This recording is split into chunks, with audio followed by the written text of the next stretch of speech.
177th annual meeting of the Oneida Lake Association. I believe that deserves a round of applause.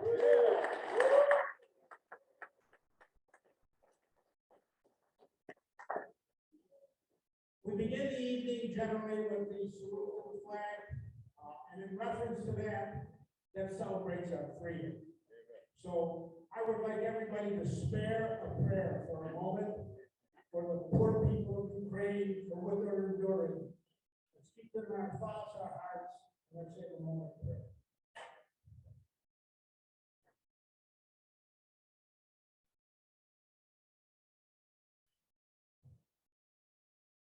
Pledge allegiance to the flag of the United States of America, to the republic for which it stands, one nation, under God.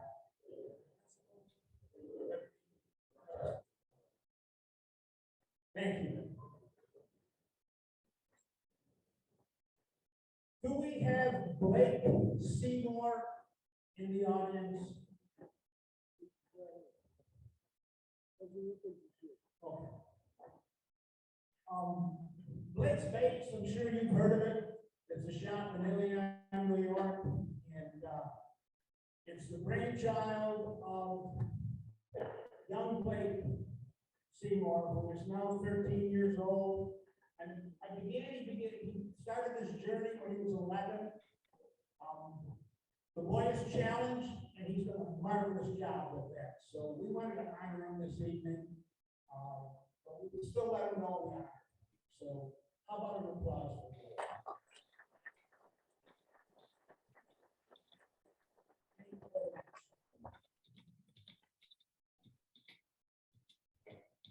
As usual, we're going to have our reports from our individual officers, and after that, we'll get into the heart and soul of the presentations. And after each of those, you would be entitled to a small question period. And how long will it take? So for the beginning of our business meeting, we're going to go with the treasurer's report that normally would have been given by Lance Stella, our branch treasurer. He is not in town, so Kurt Snyder, a past president of ours, is willing to do that for us.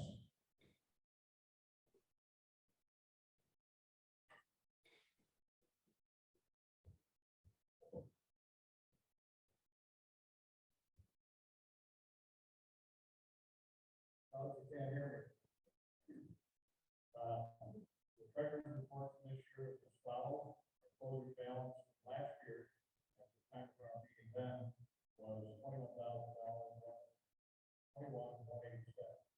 And receipts from that have been $8,807 from dues and memorial donations associated with who passed away on April to memorialize the seat by getting up. There is a $32,000, $240 from a business location here in the city donated to the celebrated.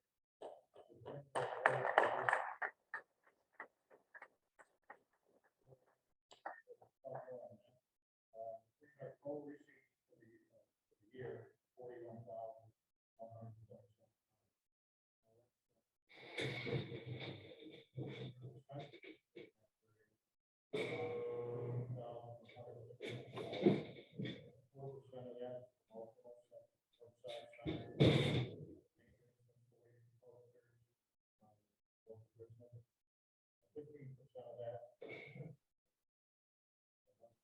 Affiliated organizations and 50% for the cost of transportation, 24% for preparation and mail costs of businesses.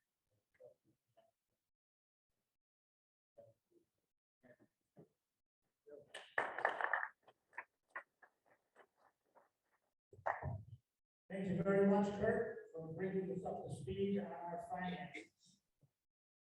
They've never been so robust. We're very happy about that. And our president is going to speak to that. Membership report, Bruce Shines.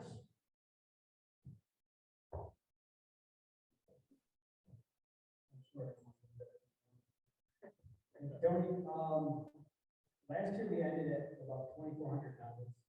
And some of you may know that this year we did a different membership drive, like a buy one, get one. And that's coming out pretty good. So I think we're gonna push over 2,500 members. So if you've got those blue cards still, make sure you sign up somebody that's not already a member. And thanks for being on the OLA.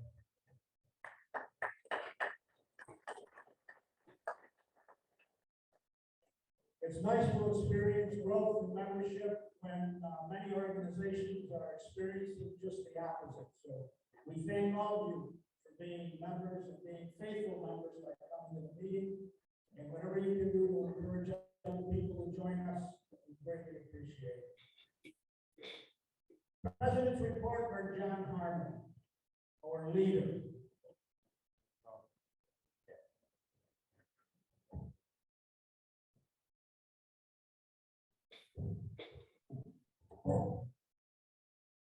Wow, how great is it to be here tonight? Here, here.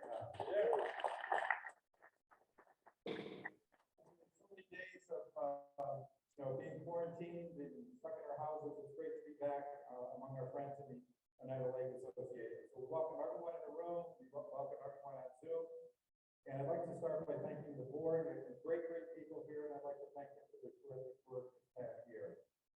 The committee that put this evening together, Tony Buffa, Matt Snyder, Rick Colasante, Ed Mills, Warren Darby, and Ryan Asley.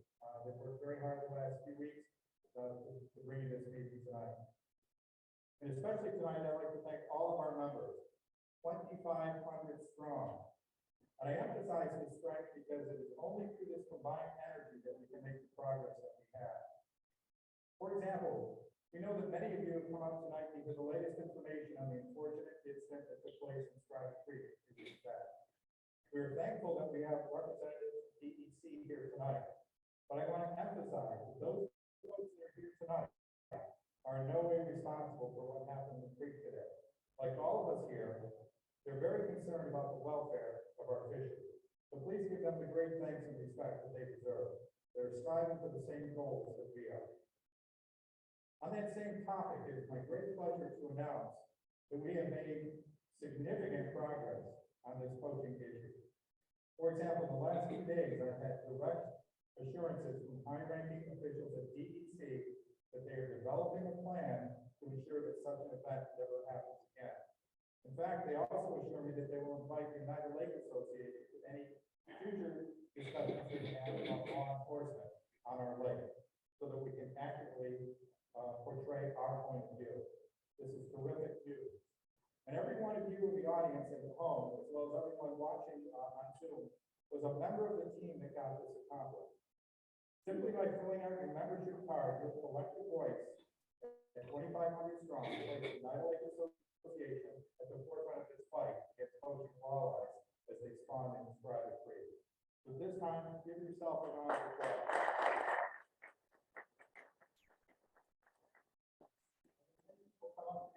I made a phone call, I wrote a letter, I contacted a number of representatives. So we appreciate that collective work that you have, and that's why we're striving so hard to keep our enrollment strong. So although we look at that most recent accomplishment, your board has been very busy with other chores as well. For example, we publish a monthly e-newsletter, keep you up to date, and we have a comprehensive bulletin that we publish twice a year. A few other examples. Directors Carl Ford and Patricia Cero Vigil put together a highly successful weed pull, removing hundreds of pounds of water chestnut from our shores.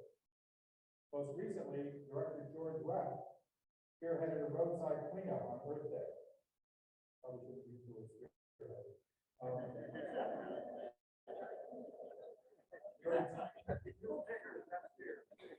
But he did a great job. We pulled out, how many bags did we pull out? 6 bags. 6 big bags, yeah. Your entire board has also worked with DEC officials regarding new fishing regulations, and you'll hear more about that tonight. And then finally, we have our new membership campaign. In your renewal letter, you received some extra registration tickets. So go ahead and sign up friends and neighbors, because as we've shown, our strength is in our numbers. Finally, we've had the tremendous fortune to receive a grant from the Fennec Foundation and Myers RV right here, Myers RV at Syracuse, right here in Cicero. They presented us with a check for $32,000, and we thank them for this tremendous generosity. Is Mike from Myers here tonight? Or will we give them a thanks? When you go to Myers, they sell RVs, but they also sell beautiful pontoon boats. Be sure to see Mike and thank him for that donation. This gift allows us to move forward to a long-standing goal. We are currently developing a scholarship program for students who are interested in conservation-minded college programs. So watch for details as that develops.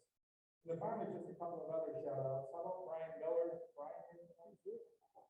Brian? Hey, Brian.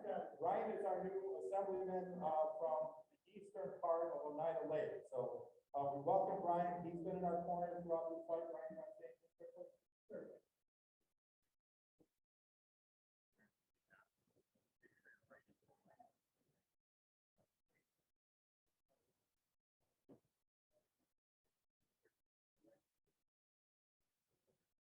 Brian traveled a long way, so I want to give him a couple of minutes of money. Thank you, Brian.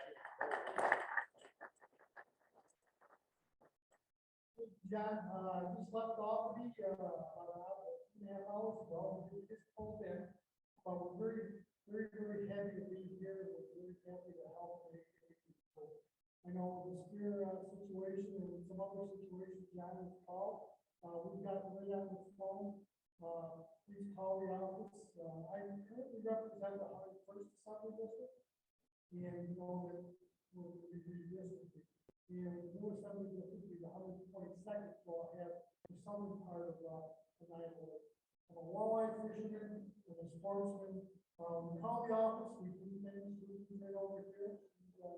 He's in the district office, and he calls, the one that's answer the phone, but I answer the phone there. We're here to help. We want to learn all about what we do with the association, and we want to program here, so thank you very much.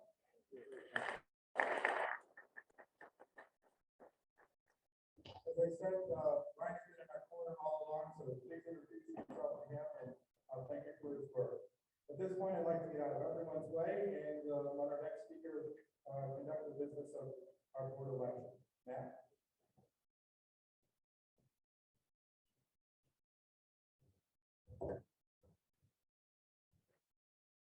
Hey, how about a round of applause for John Harmon, our president, who's doing an amazing job.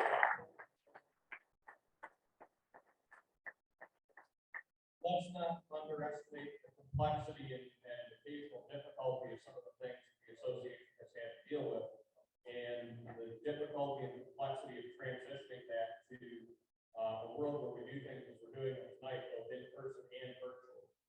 Those are capabilities that were outside the ability of this association for years ago, and we learned on the fly and did this week and have grown in strength as an association over that time. And John's leadership during that period has been tremendous. He really is the toughest act of all of that. John, thank you.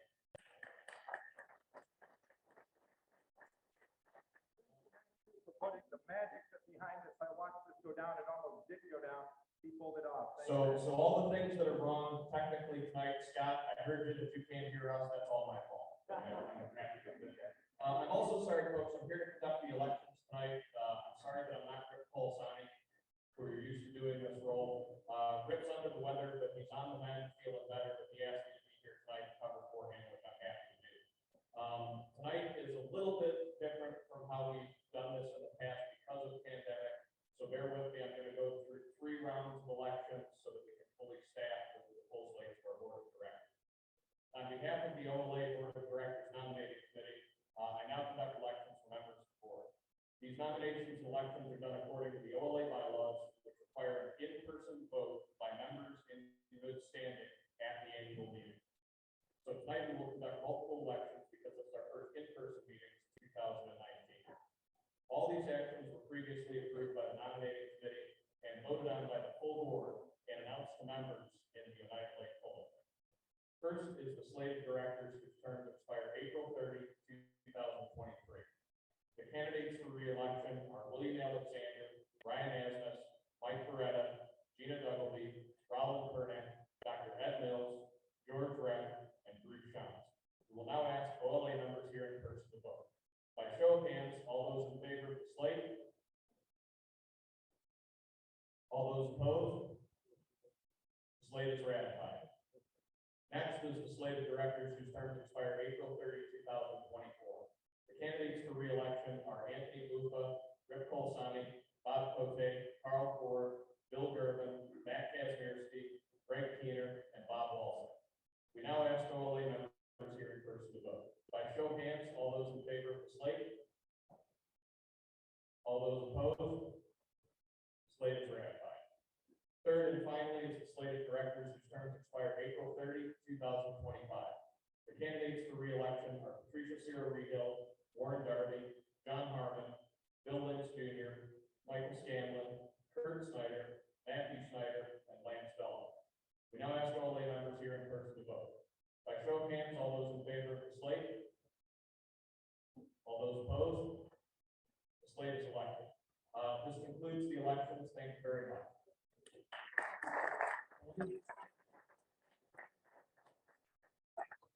That was painless. Well done. Boy, we're moving right along. Keep the freight train going, right?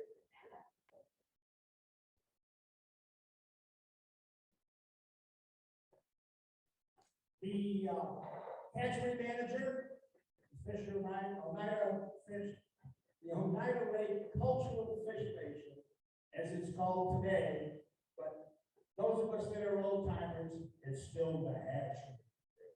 Okay. So Bill Evans is the director of that, and he's going to give us a take on how that process went this year and what we can expect for this year's crop coming out of the hatchery. Bill, just cue me each slide, please. Yes, sir, thank you, Tony. Thank you very much for that. We'll get right into it. I forgot the slides because we were closed for the last couple of years. For those who haven't made it in the past, we'll get right through it. Basic information here, we look at infant stands and that's practice. And I don't fish hatchery because when I weigh not just because it's not highway. Almost 75% of places that we take will try to weigh actually when I like 2% walleye across the state, as well as other species like 30 across Cisco. Normal September and 3:30 like to stop by. Usually we open beginning next Monday to fall just to be sure if you're coming like this. So in our mentioned close, open close, the original was supposed to be closed for the duration. There was some confusion, I guess. So we were directed to open after about the third, fourth day, taking eggs, doors. We said that's the 29th, open to the public. 2 days later, we start at the closing of the hatchery. So we both closed, the employees obviously had quarantine and not be at work. So I really want to give a shout out to the council since the manager work for the hatchery. We were able to free up a few employees come out and help us out. Without them, it would have been very, very, very long days for us. Also, thanks to the Point Out Group, looking quite that long. They were there most days early because they had to do their fish and capture studies.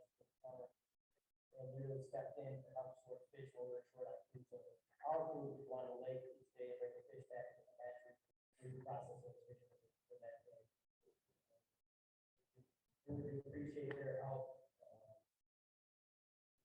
A little bit on long days, they did help out. And then just everybody seeing this statement on the incidents that happened is Johnson Hinscribe Creek on the closest because language can be funny. The word is second sentence, people fishing for walleye and fishing after there was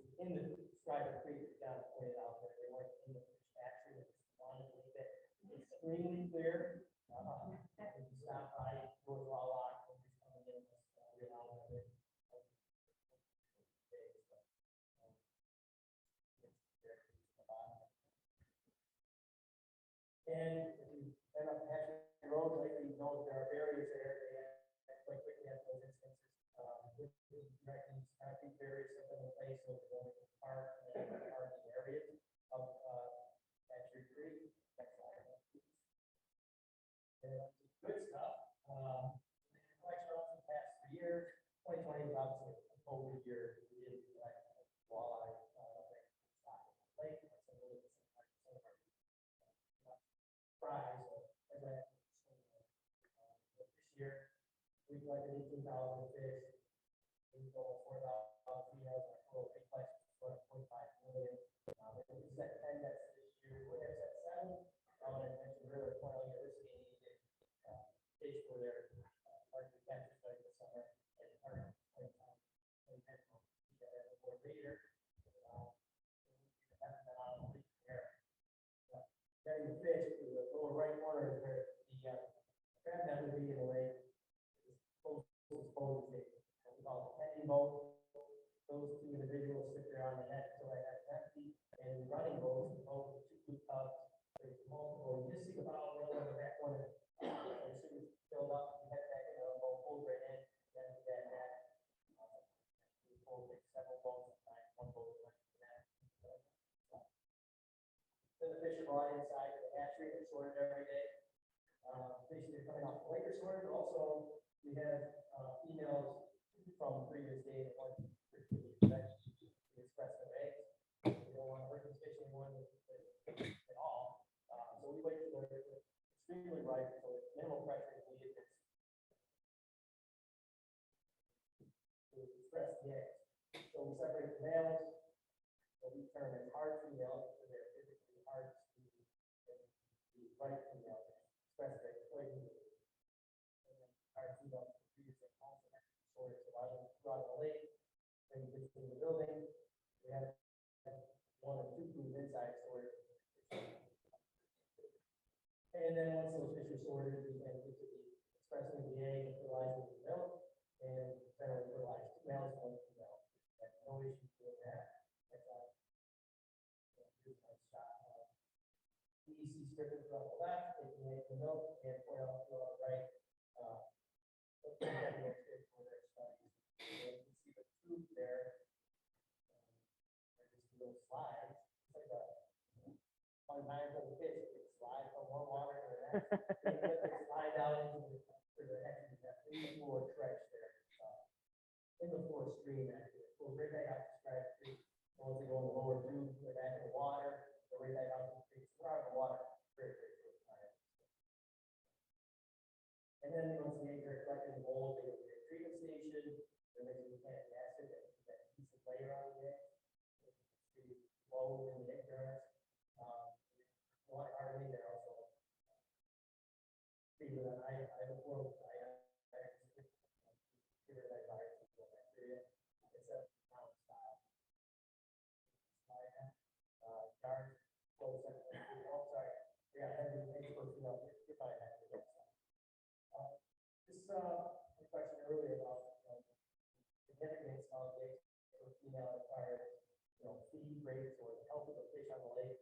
And I would caution everybody to use just this data for that, just because we only have fish for a short period of time, and those right females, when the water is particularly warm, we have had years where the water is very warm. The fish can rise them very quickly overnight, and by the time we pick them up and check them, they can express more or less eggs, depending on how warm the water is, how wet the fish is. So here's the warmer water, fish actually lose more eggs, so the number will be a little lower than these aren't scientific numbers by any means, they're not precise. Total female stage, total eggs, average. The overall numbers, you may be able to get some information out of that, I think. And then on the egg incubation, these are the jars are set up on 10 racks with 3 batteries. We used 10 batteries this year. These were 54 or so jars, and 2 extra jars.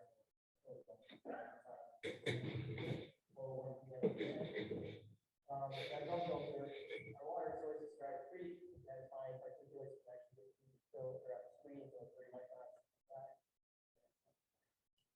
100 feet of pipe before you get to the Anybody start taking our old pipe, even in the municipal water, stuff that goes up on the inside.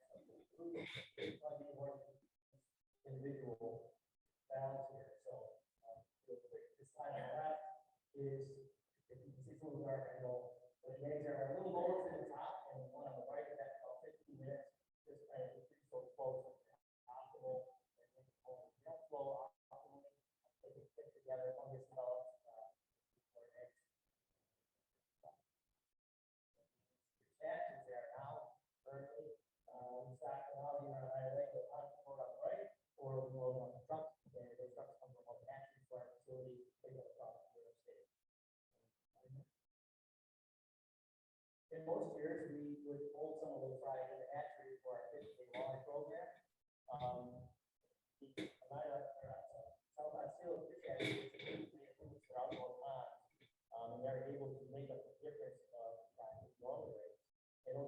outdoor ponds, feed on natural plankton. They perform better in the wild. So it's a better product in the end than the fish that raise the ability to be strictly brine shrimp in the food source. It's raised the pond and have to feed much better in the wild. So, to raise it on an island, it's actually say $40,000 to $50,000 each year because the cost of brine shrimp is very expensive to feed. No loss in the stocking costs too. Lake sturgeon, this is kind of still at times in previous years. River, we stop on Island, we go to this river, and then there are 6 other water stops across Europe, Great Lakes, and Natural Activity. Covered by national fish wildlife. Sorry, but here you go. And Cisco, probably our last year, we don't know our lab research area, part of that is converted to an in-house recirculation system. We use municipal water, we chlorinated for this to raise Cisco to a system that people lake, the lab projected. This is the entire building being built this year. All the people for us. And so, Tiger Musk are coming, we're taking that program from some Philly fish hatchery, we'll get about 100,000 fish. Our target fish is 90,000, 50 fish, and then we set the 92, fair, open.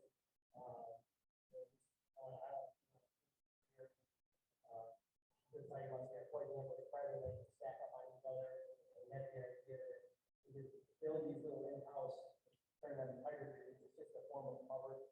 This is them. Feeders down the center of the tank. I always keep the fish feeling cover. Also keep some weight out of the feeders so the feeder goes off. It's a great part of the face. It's got very little energy. For fishing. Fishing the right shows them along.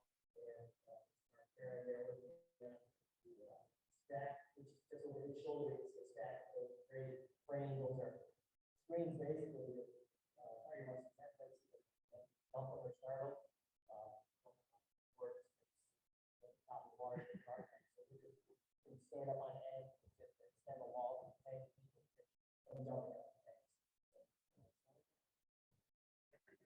So in summary, if you were in that lake, the walleye fry, or Tiger Musk eat like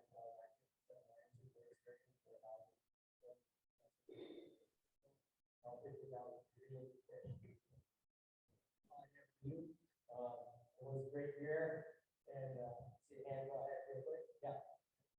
On the sturgeon, I saw it said United Lake 500. Yes. Is that a yearly or is that? It is annually because, and United Lake now has sturgeon. Small allotment, genetics into that population. So you are indeed producing 500 new sturgeon. Yes, every each year, United Lake with 500 sturgeon stock, and that has been for several years. Okay. How you must be going? I didn't catch that. Bill, Yeah, Bill, that's on the list, yeah. Bill, could I ask you to repeat the question into the mic so the people Yes, at home okay, can that's hear a it? great question. Thank So the first question was about, do we stock 500 lake sturgeon into United Lake here? The answer is yes. And then the follow-up question here was, where the Tiger wants to go, to list there are 30+ bodies of water across here state. I can tell you, they're not going to United Lake. I don't think you really want to rattle off the list, but if you'd like a copy, it's online, LPC. Where's the system? Cuba Lake. The Cisco, the question was, where the Cisco going, Cuba Lake. I hear slide. Yes. Number of females way down, but the number of fish collected is way up. Well, that's could be a number of factors. Generally, the fish are smaller, so they're carrying less eggs. We need to collect more fish. You know that. I mean,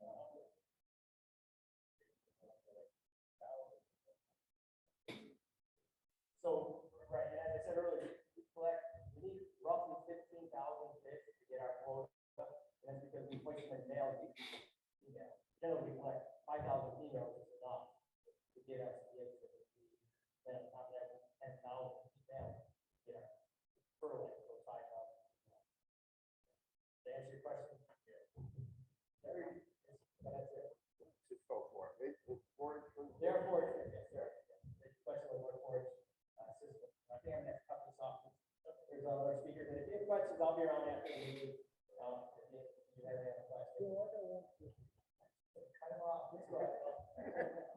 When you handle a lot of fish, so a lot of walleyes, what do you fish, what's your good best estimate, what's your biggest walleye? I could tell you, and I would steal Tony's thunder. Oh, wait. Tony, right, they do all the measurements, all the fancy table. Right. But I will say, we didn't really see anything that was like jaw dropping, let's get back on that. A few years back, in 2019, we had 13.5 pounds. I don't think, over 10 pounds here. And again, okay, for 7 weeks, it's 1 week of netting and not even like sampling small sections. So,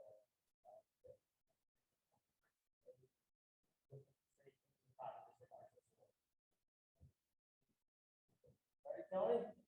Thank you.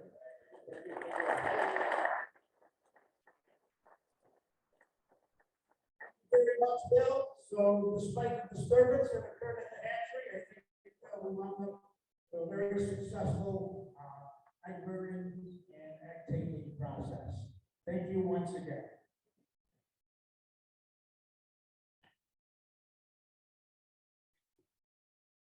Okay, for this part of the program, we're going to have our presenter in the virtual mode. This will be Tony Vandermark, who is the coordinator of the O'Malley Fisheries Program, which is a new position, and he is working under the aegis of Cornell University for that. Tony has been part of the Shackleton Point Research Biological Station for as long as I can remember. I can't give you an exact number, but I would say it's in the vicinity of upwards of 20 years. Am I correct, Ed? Thank you.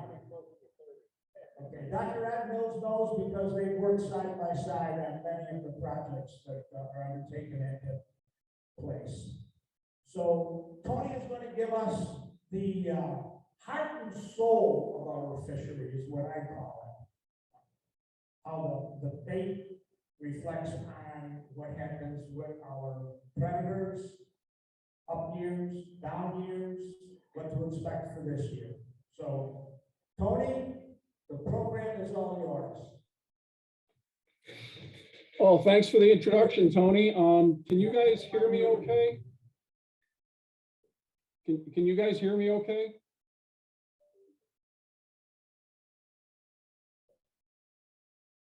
Right at the end of your screen, there's a mute icon with a microphone. There we go. Better now. Okay, well, just to let you know, I'm really struggling to hear Tony or any of the other speakers. So if you have any instructions for me or questions, I think you're better off having Matt announce them because I'm hearing Matt just fine. Is that okay? Matt, are we screen sharing? Oh boy. Can anybody tell me if you can hear me? I can hear you, Tony, but that's not a consolation. This is a problem. Is there a way to get a hold of Matt? Yeah, he just emailed me. I can email him, I guess. Tell him I'm talking, but apparently you guys can't hear me. I'm not muted or anything like that.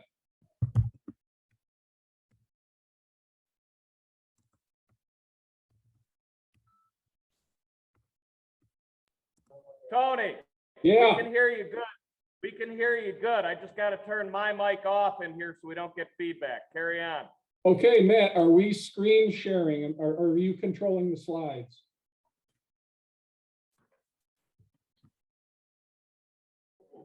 Tony, you can screen share from your end.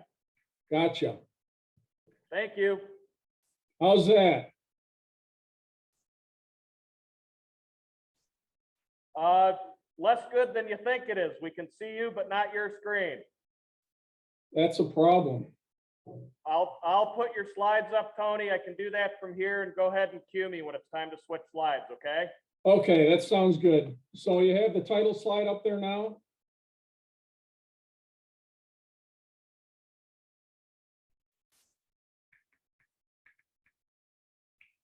Matt, do you have the title slide up there now?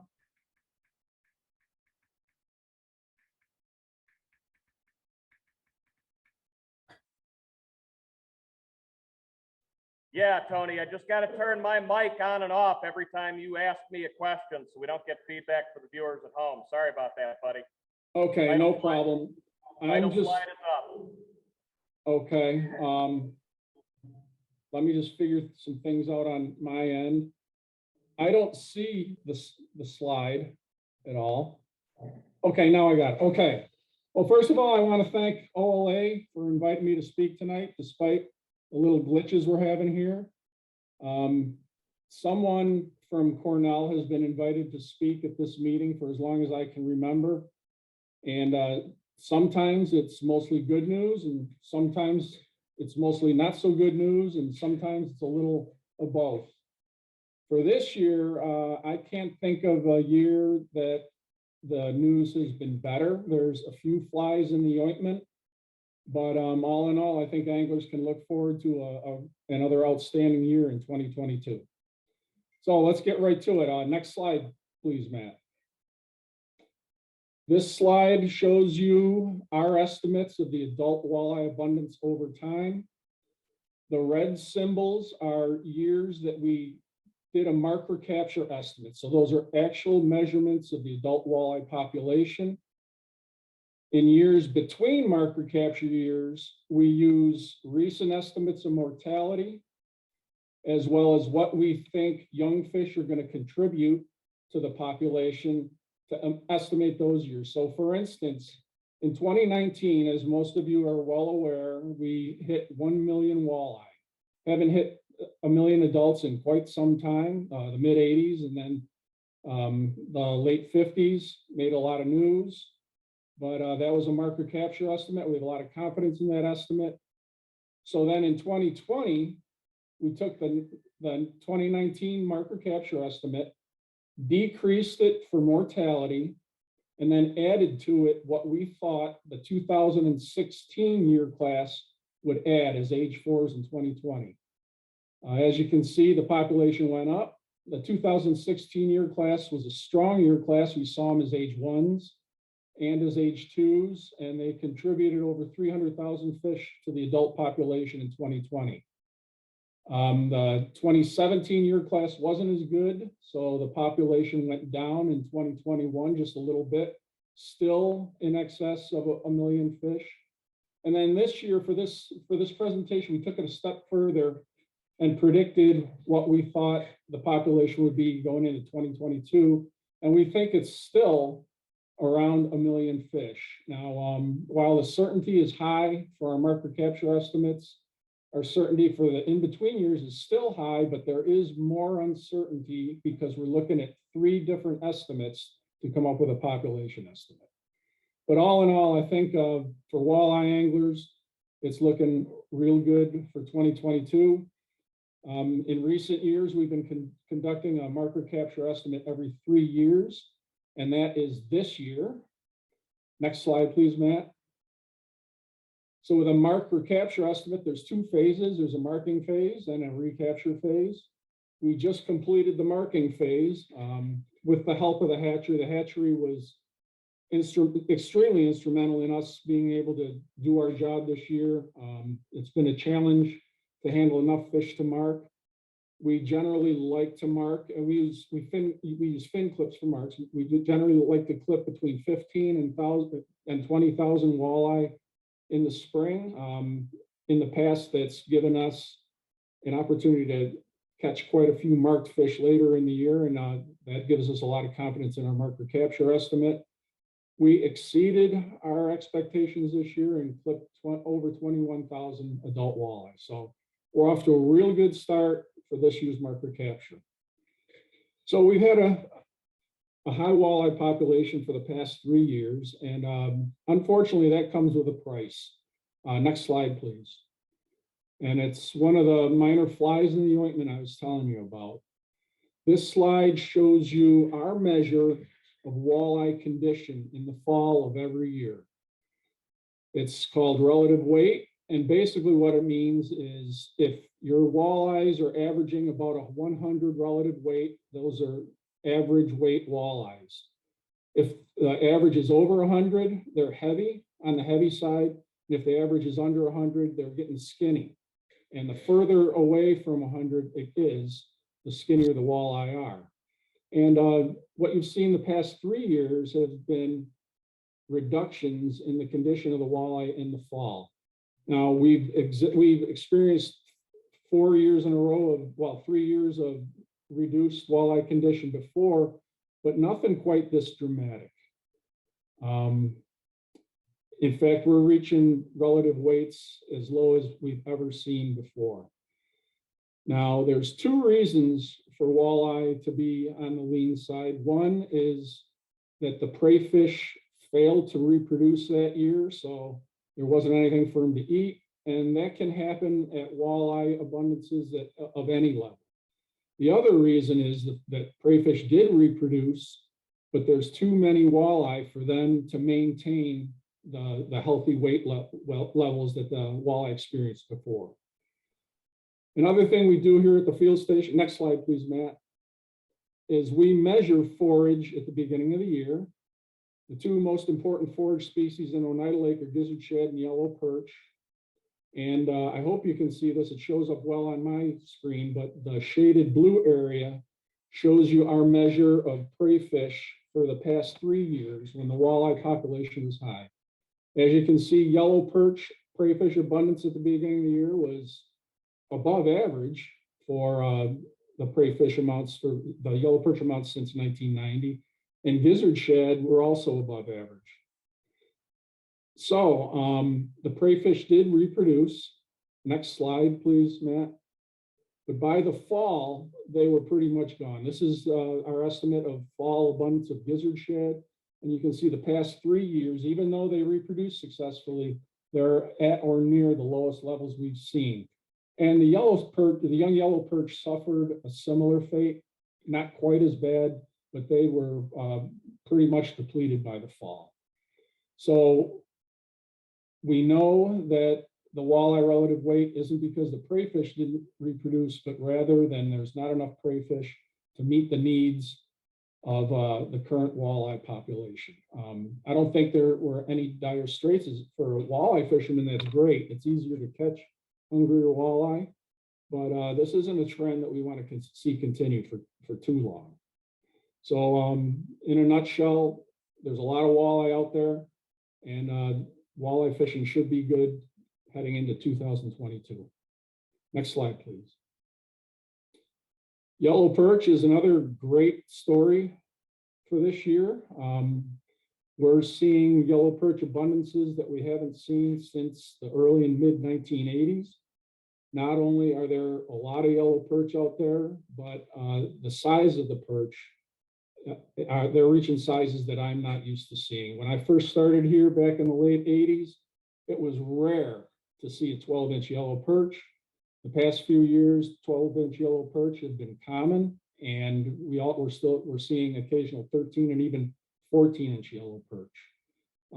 So for perch fishermen, that's great news.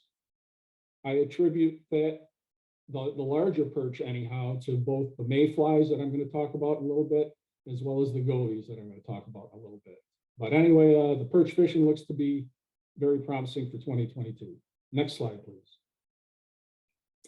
White perch, they're experiencing a downtrend since about 2010. That's bad news for white perch fishermen. I know Jack Henke's a white perch fisherman. I don't know too many other ones, but it's good news if you're a walleye enthusiast. Before Randy Jackson retired, he did an analysis that showed that white perch predation on larval walleye can be a significant factor in larval walleye survival. The fact that they're going down and the young white perch catches are also low, that this downward trend will probably continue, but there still is a decent population of white perch out there. Next slide, please. Round goby, they first showed up in our sampling here in 2014, and by 2016 were the most abundant prey fish in our prey fish assessments. The winter of 2016, there was a die-off. We saw a lot of dead gobies along shore. Others reported dead gobies. They continued to decline through 2017 to a low in 2018, but they've been increasing ever since. Right now, in 2021, we estimated their density at about 16,000 per acre, and that's approaching the higher levels that we see in the literature. Everything eats gobies, but as they've seen in Lake Erie, the biggest winners in that department are white perch, yellow perch, and smallmouth bass. In Lake Erie, those three, all three of those species showed increases in mean length. Walleye also ate them in Lake Erie, but not at a high rate. And we're seeing a similar type thing. Walleye do eat them here, but they still count on yellow perch, and when gizzard shad are around, the adult walleye are feeding on them as well. Round gobies are contributing substantially to the age 0 walleye. They're about 97% of all the species we see in age 0 walleye stomachs. We have not seen an increase in age 0 walleye growth yet, but that still could happen. The jury is still out on what the ultimate effect the round gobies are going to have on the lake. I saw a talk by Chris Panuto a while ago, who's been studying gobies for a while, and he seemed to think that it took about 9 years for gobies to establish themselves and reach some kind of point of equilibrium. We're approaching that 9-year span. I don't know if the die-off in 2016 will delay them reaching that state of equilibrium, but jury's still out, and we just got to wait and see. Next slide, please. Lake sturgeon, huge success story here. They were first stocked in 1995, and then starting in 2014, the state, in conjunction with the Fish and Wildlife Service, has been stocking about 500 fingerlings every year. They're growing very well. Used to be that the fish on the right was considered a really big fish for us. And then last year we caught that 159-pound behemoth, and that put everything else to shame. But probably the biggest news in the lake sturgeon front is that they are reproducing naturally in Oneida Lake. Since 2011, we've documented 8 years in which natural reproduction has occurred successfully. So we anticipate this program to continue with the momentum it's already developed. Next slide, please. Cormorants. I commend the state on their control efforts. The target for cormorants, you'll probably hear more about this later, is 100 birds during the summer or less. And the counts that I've been seeing is the state has met that goal every summer so far, less than 100 birds on the lake on any given day. In the fall, the numbers go up, and they've had a little bit more trouble controlling them in recent falls because numbers up north are increasing, and the fall numbers are migrants that are coming down from up north. So the numbers in the fall have been going up. Usually that's not really a problem because the migrants here, and they're feeding mostly on young gizzard shad. But as you know by now, the past 3 years, young gizzard shad have been scarce in the fall. So they have to maintain their metabolism by eating something else. And the big losers the past few years have been yellow perch and walleye. The past 2 years, yellow perch and walleye have accounted for about 74% in weight of the fish that the cormorants are eating. And that will probably continue until we have some successful gizzard shad reproduction, which could happen next year, who knows? But that's where we're at with cormorants. Next slide, please. And when you talk about Oneida Lake and the fishery, you don't often think of an insect being a game changer. I'm starting to think that that's what the mayflies are amounting to. They were very abundant prior to 1960. In the late 50s and early 60s, they started a rather dramatic decline. And by the end of the 60s, they were pretty much gone from the lake. And in 2011 or 2012, they started a resurgence. And now, if you spend any time on the lake in May, June, or July, you notice that there are a lot of mayflies around. Mayflies are playing a role in two ways. Number one is their increasing growth of some species. The diets of yellow perch, white perch, and to some extent walleye are packed with mayflies in May, June, and into July. So they're increasing growth, we think, in combination with gobies. They're increasing the growth of yellow perch anyhow. But yellow perch are piscivores, so are white perch, so they eat fish, especially early on in a fish's life. And of course, we know walleye are piscivores. So whenever piscivores are eating something other than fish, in this case, they're eating mayflies, then the young fish are not experiencing mortality due to predation. So that can only help survival of the young fish as long as the mayflies are around. It's still fairly early in the resurgence of the mayflies to know exactly what kind of effect they're going to have, but it looks like good news for Oneida Lake, and we'll keep monitoring that situation. Next slide, please.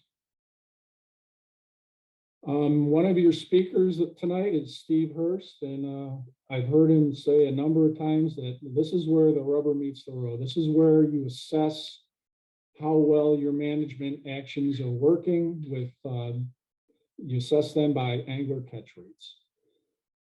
The top left graph shows walleye catch rates since 2012. Those are for targeted trips. And comparing those catch rates to other walleye lakes in New York State and the Northeast, we have a very good walleye fishery out here. 2019, you see a very high walleye catch rate, and that coincided with the walleye marker capture estimate of 1 million fish.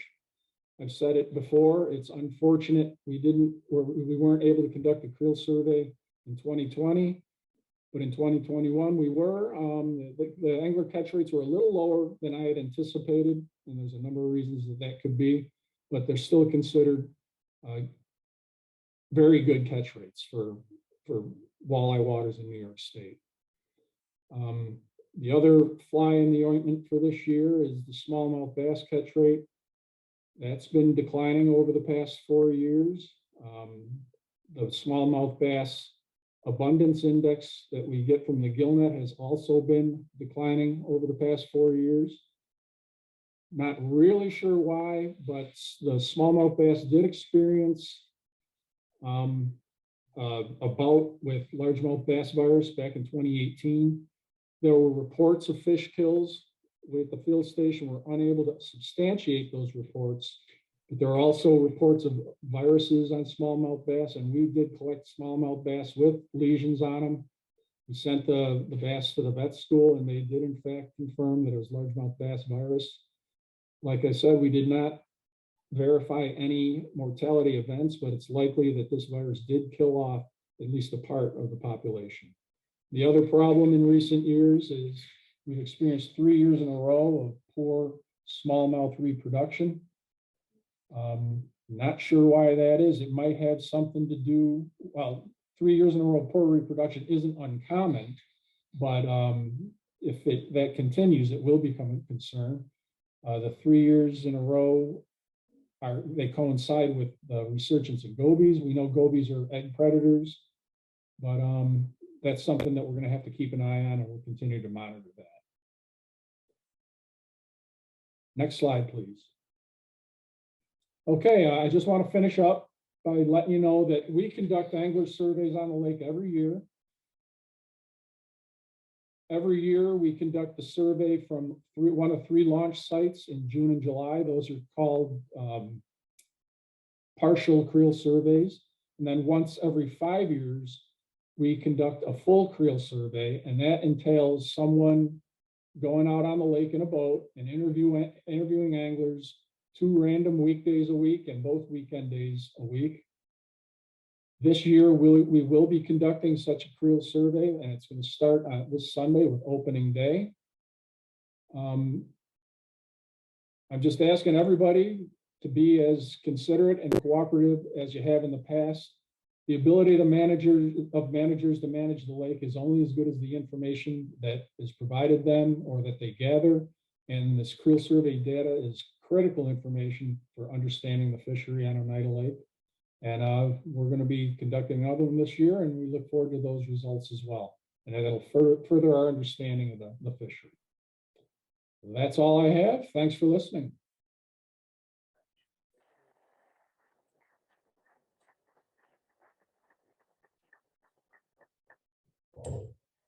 If you spend a lot of time on Oneida Lake, you listening, Tony? I can barely hear you, Tony. If you have questions, please have Matt repeat them.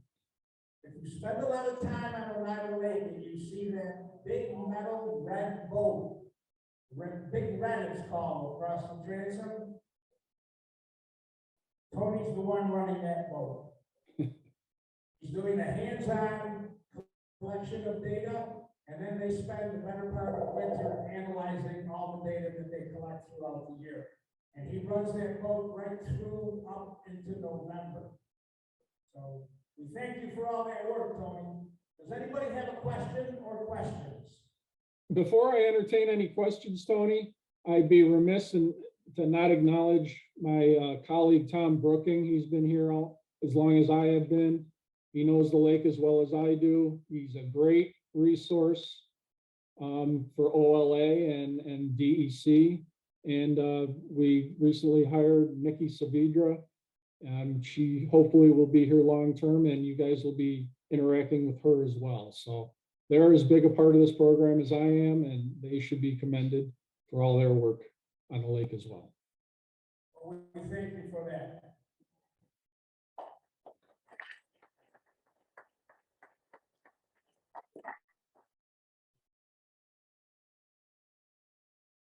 We're finally at the topic for the reason most of you probably came here this evening, and that's to hear what is going to happen in terms of enforcement of the regulations for the fishery.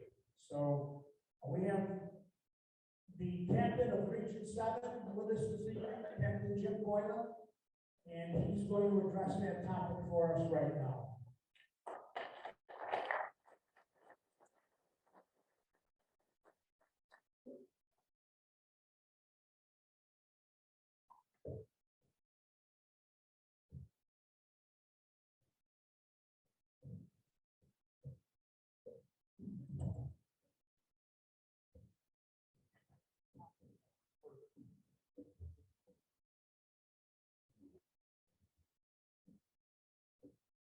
Good evening. Thank you for having me here tonight on a wonderful spring evening.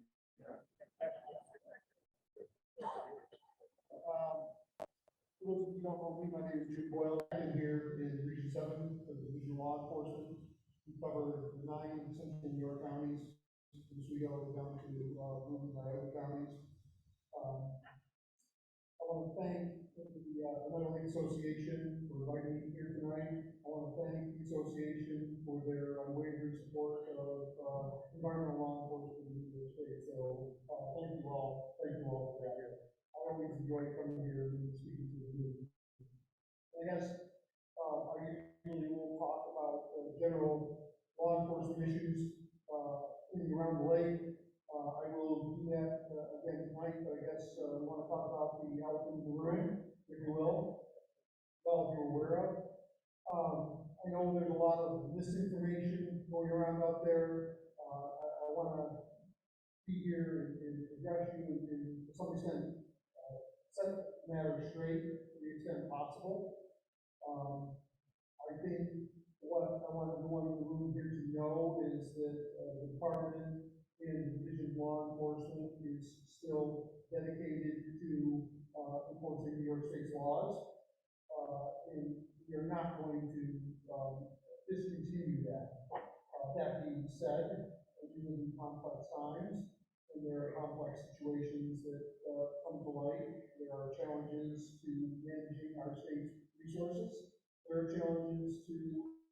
enforcement, both in the environmental field and in law enforcement in general. What I want you to know is that we will continue to enforce the law, and we'll continue to enforce it as per the policies of the Department of Environmental Conservation. The situation at the hatchery is unfortunate, and we should look at it within the snapshot of time that it is. We had two events that occurred here recently. The first event, we had a couple of individuals in the Treasure Creek taking fish and spears. Our officers were called, they responded. The individual who was actually taking the fish was in fact ticketed, and that ticket is working its way through the court system.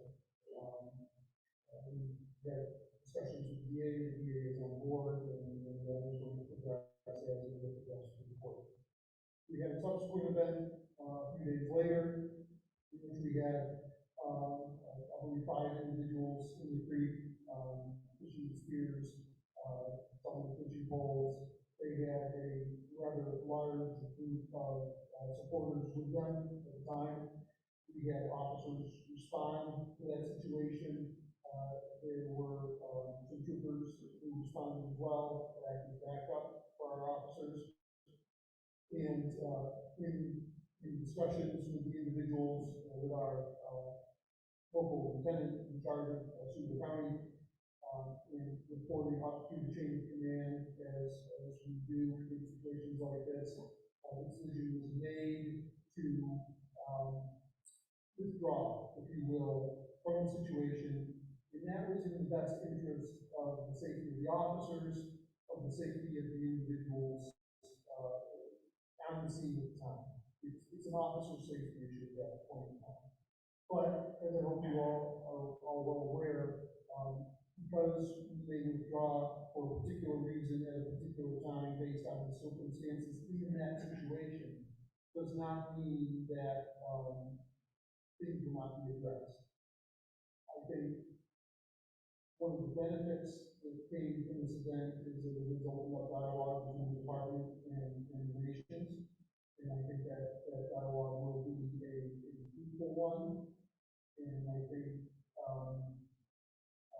we will see where that comes to light. The Division of Law Enforcement, however, will continue to do our job, and will continue to enforce the law within the parameters involving our indigenous peoples. They've been in place for decades. We've got these parameters that have been working for many years now. That hasn't changed, and we hope that this event will again open up the conversation between the department and our indigenous nations in the state, and we'll see where that goes. But I want you all here today to go from here assured that we're not advocating our responsibilities, the department is not advocating our responsibilities.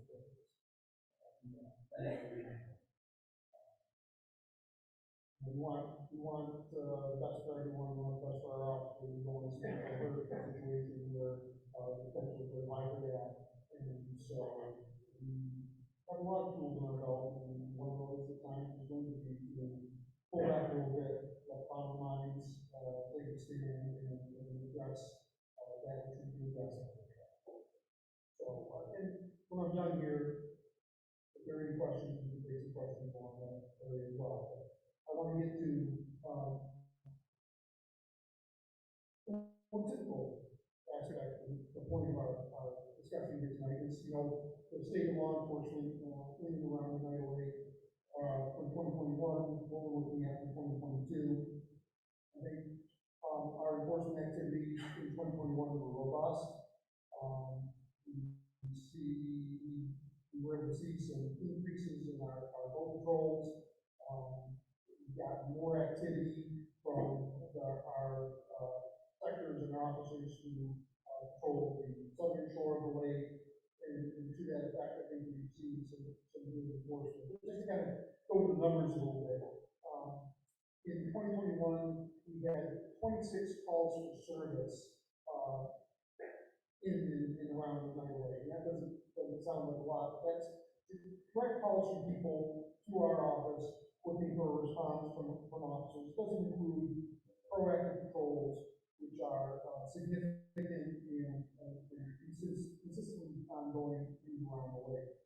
Most 26 calls for service, the vast majority of those, about half, involve concerns of water quality. And that is a big aspect of our job. We enforce all New York State's environmental laws, wildlife laws, as well as our environmental quality laws. And if we don't have water quality, we don't have fishery. So about a little less than half of the calls, or some of the calls that we receive, involve concerns over water quality. I'm pleased to say that the vast majority of those calls were, in fact, unfounded, and that's okay. We like to get these calls, we like to know people are involved, engaged, concerned, and we are happy to come out and investigate and make that kind of determination. A few complaints were involved directly with fishing activities themselves. Again, these are just direct calls to our office complaining of potentially illegal or unlawful fishing activities. It does not constitute the entire body of our activities on the lake when it comes to fishing enforcement. It is, has been, and will continue to be a significant part of our work on the lake. Several complaints, calls for service involve public safety, wildlife issues, such as a call regarding someone on a jet ski who was harassing geese on the lake, and things like that. It's kind of give you an idea, 26 may not sound like a lot, but it's kind of give you an idea of what we're looking at in the broader picture. In Oswego County alone, the entire county, which constitutes a portion of the northern half of the lake, we received in 2021 895 calls for service for the entire county. In Madison County, 257, in Onondaga County, 762. We're talking just shy of 2,000 calls for service amongst those three counties to the Division of Law Enforcement. And it's important to know that we're talking not a huge number of officers covering that area. We've got currently 5 officers in Oswego County. We are down 1 officer in Oswego County. We have 3 officers in Onondaga County. We're down 1 there as well. And we're currently fully staffed in Madison County at 2 officers. We're hoping that we can see some of those vacancies filled in the near future, and we'll talk a little bit about that later. So you can see with that number of officers, we're talking 10 officers covering 3 counties to the tune of almost 2,000 calls for service, involving everything from fish and wildlife law enforcement to all environmental quality issues, open burning, unlawful disposal of solid waste, spills of various sorts, whether they be petroleum or hazardous materials. We are the IDA of the department, and we are generally first to respond to those situations, and then we can be involved. So 2021 was a very busy year for us, coming out of what we hoped would be the peak of the pandemic. We may be doing otherwise, we'll see as time goes. So it was very busy, and that was just 3 counties, 2,000 calls for service, 10 officers running. Keep our officers very busy. Some of the highlights of our enforcement activities in 2021, we worked very hard to address issues at the South Shore boat launch. We received a number of complaints regarding activities that weren't necessarily appropriate to the boat launch area.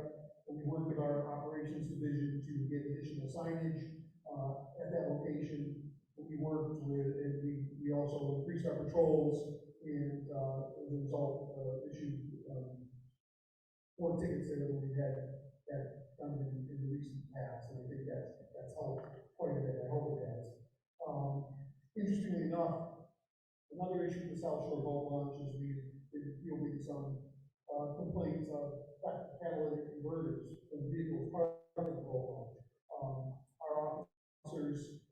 got involved quickly. We incorporated the use of our Bureau of Criminal Investigations. We have plainclothes investigators here in Science of the region. I have 3 investigators, very talented investigators and investigations lieutenant. We called in them into play, made use of some of their expertise, and we were able to garner some significant evidence of the activities, which through our interconnections with other law enforcement agencies in the area, in this case, particularly the New York State Police, the Onondaga County Sheriff's Office, and the DeWitt Police, we were able to put our heads together, and the evidence that our investigators were able to gather from the issues at the South Shore Boat Launch really broke a wider ranging case of heavily converted thefts across the county, and several arrests were made,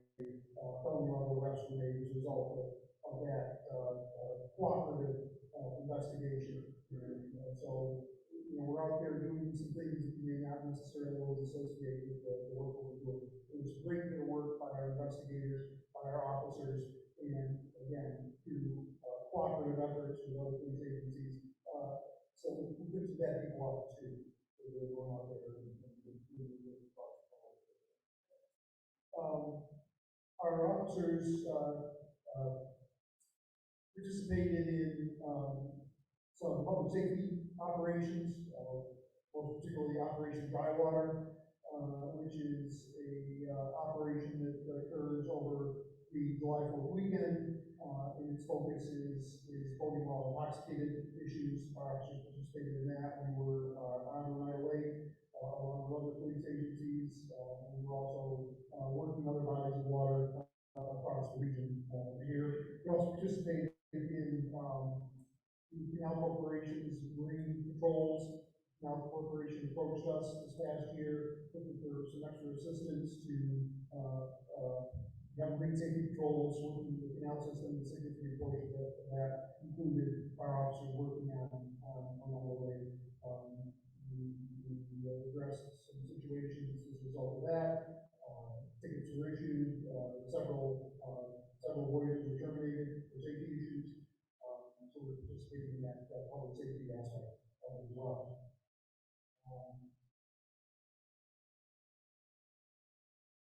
We talked a little bit about the staffing, where we are, kind of carry on along that thought.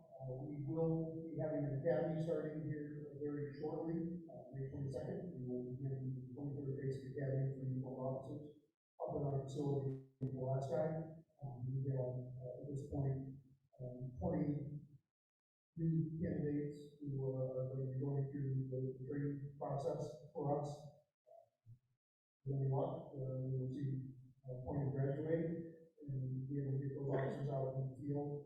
And with that, we hope to maybe help fill some of our vacancies here in the region and elsewhere in the city. The commissioner has been very supportive of our need. We're down quite a few numbers across the state. He has talked about having another academy possibly as soon as next year. That's something that we pull together to do a rather complex hiring process that takes to have these officers.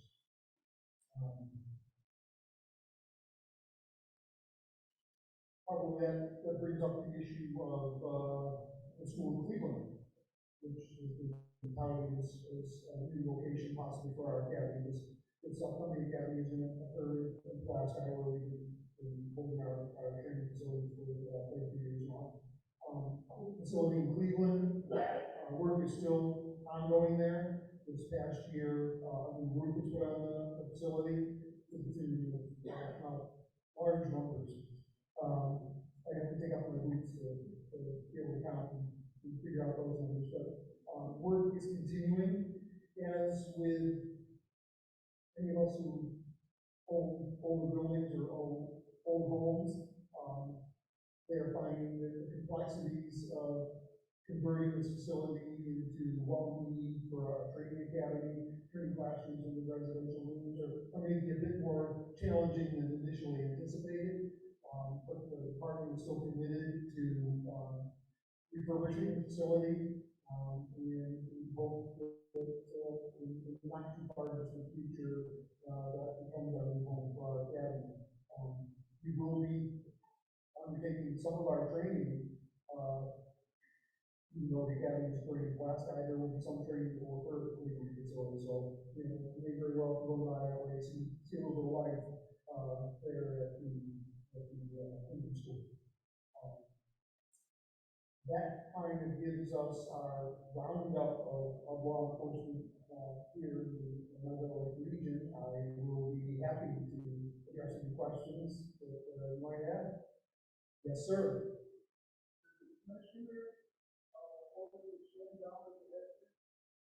The question was, did the commissioner order to stand down at the hatchery? That was a decision that was made at the commissioner's level. The actual order to stand down came from the assistant commissioner, A.C. Smith, who's in charge of the Office of Public Protection. And that order came down as an officer safety issue. That's an officer safety issue. You've got a situation where you've got a few officers and 35 to 40 individuals who are looking to create a situation. At that point, it was decided that in everyone's best interest, it was best to stand down and follow through.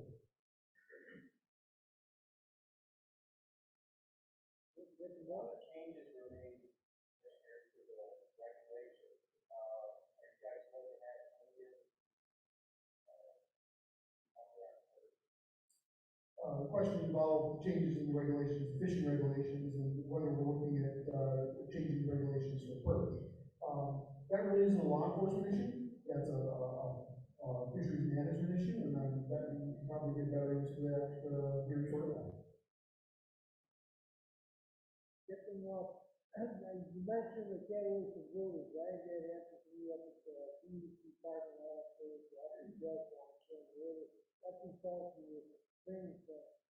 I thought that time I recommended the seven manager there, director.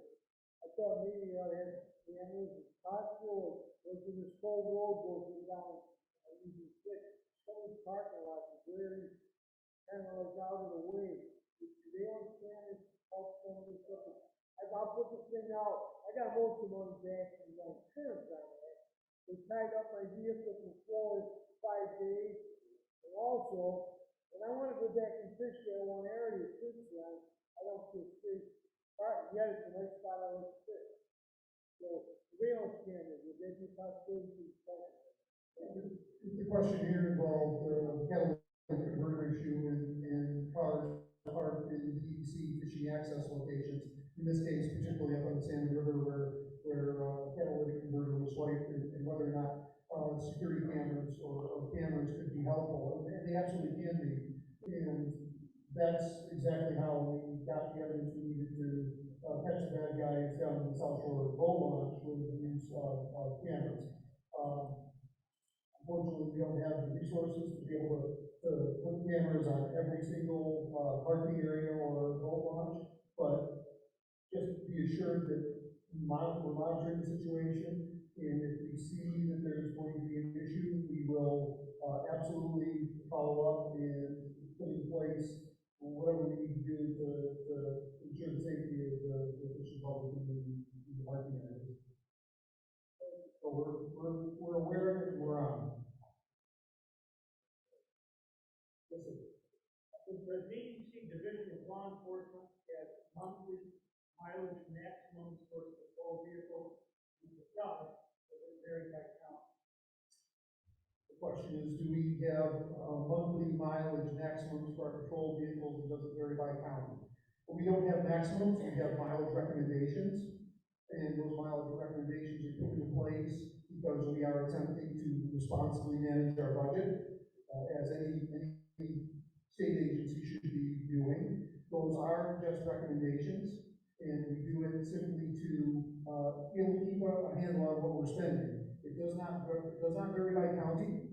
It does vary by season. We recognize that we have busier seasons and slower seasons, and seasons in which we might have to put additional miles on. So that mileage is differed somewhat by the time of year and the activities that we're going to be undergoing. It is strictly a tool to help us responsibly manage our budget. And I will say, no one has ever gotten jammed up over driving more miles than what the recommended mileage is. Yes, sir. So these native Indians that they are, how you call, were they from Quebec? The question is whether the folks that were ticketed in the initial event at the Skyler Creek Hatchery, the two individuals involved had identified themselves as coming from Hogansburg and one from Quebec, yes. How about the other two? The other group, we did not get as much information from them due to the fact that we were going to try to de-escalate the situation and step back. Have they legally entered this country? I would not, well, it's kind of out of my area of expertise as to whether or not they entered this country legally, but we should all understand that the Apostolic Nation stands both the United States side and the Canadian side of the same line. I understand that, but after they leave the reservation, are there requirements to come into New York State? Again, that would be outside of my area of expertise. And they say no? Well, that's a fact.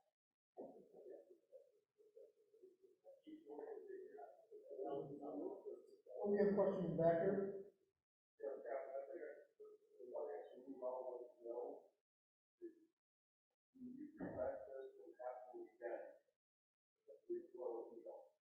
The question is whether we are going to attempt to prevent this from happening again.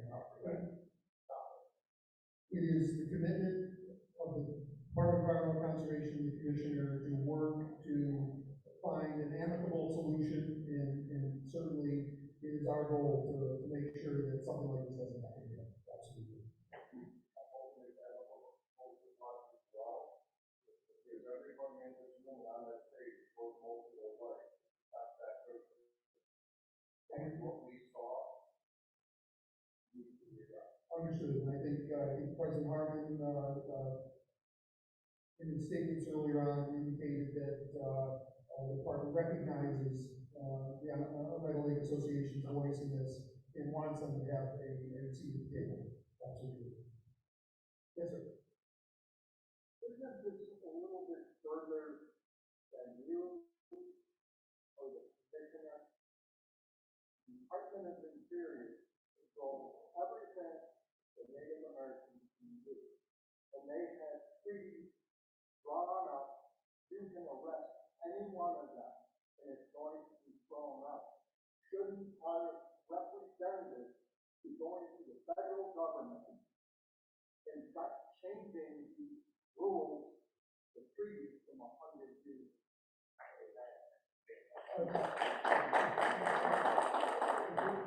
The question may be a little bit too long for me to repeat here, but it was a question regarding possible solutions and who should be taking action. And again, I will unfortunately and apologetically say that you're getting a little bit out of my area of expertise when it comes to that. So I appreciate your question. I'm sorry I won't be able to give you a real good answer. Well, we appreciate everything you're doing, but it's almost like you're in the spot. Yeah, we just want to know what we can do. What can this federal welfare do for us? Those are the called politicians. I called every one of them. Thank you. Federal government, Schumer, Gilbrand, Campo, Eddie Ritchie, I call them all. And give them help. Find out, and I call your office. Talk to the people who are Scott down, I think it's Portland. I think they know our to make sure that they're going to have some representation here tonight. We certainly will, law enforcement, always be willing to take calls and give you best answers that we can give you. Right. At the given time. Excuse me, Mr. Bell, I have a question for you. We talked earlier. You were having a hand with two people when they first came down. What when you have 30 and 40 or more, what are your intentions in the future? Are you just gonna stand down again? And you can't, and the small amount of people that you have working for you, how would you handle a situation like that? If that's the way they can circumvent what you're doing, they'll just keep sending down more people. The question is, basically a scenario of if we have a similar situation in the future. And I don't really like to engage in what ifs, but suffice it to say that, we are planning for similar circumstances in the future. We don't necessarily anticipate that this is the last of the situation, but, we are, again, committed to enforcing the laws, but certainly we don't want to see anybody hurt. We don't want to see officers hurt, we don't want to see civilians hurt. And we are actively, and I can't discuss that word enough, actively in discussions to help with plans to prevent similar situations.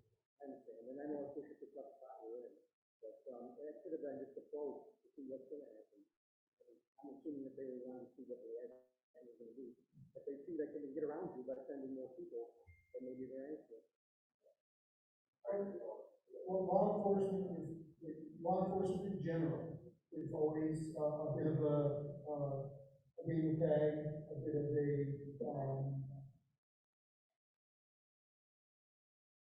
counter-move situation. And so this is not anything unusual. And we're fully capable of coming up with. Okay, and just one follow-up question on that. What has been the answer from the United Nations? It happened right here. Did they have any word, did they have any feeling, did they announce anything? I mean, to me, being silent is being complicit. The question was, whether there's any comment from the United Nations. And again, I would not be so bold as to speak for the United Nations, but I can say that I've been made aware that the Commissioner's Office and the DEC has been in active conversation with the 9 recognized nations in the. Thank you very much, I appreciate it.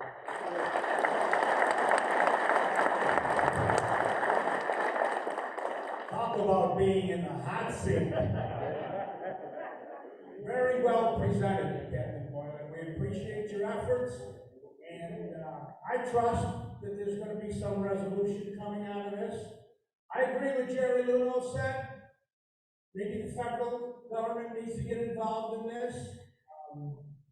There are treaties that are in place in other states where they're permitted to spear. Wisconsin, Minnesota. So there's been precedent for that activity. We just want to make sure that it's not going to happen here. Our president of the United Lake Association has been in direct contact with the commissioner's assistant, the gentleman who was mentioned when Captain Boylan was speaking, and we've been promised that we're going to be part of some of the serious deliberations that are being taken at this point in time. So trust in your association.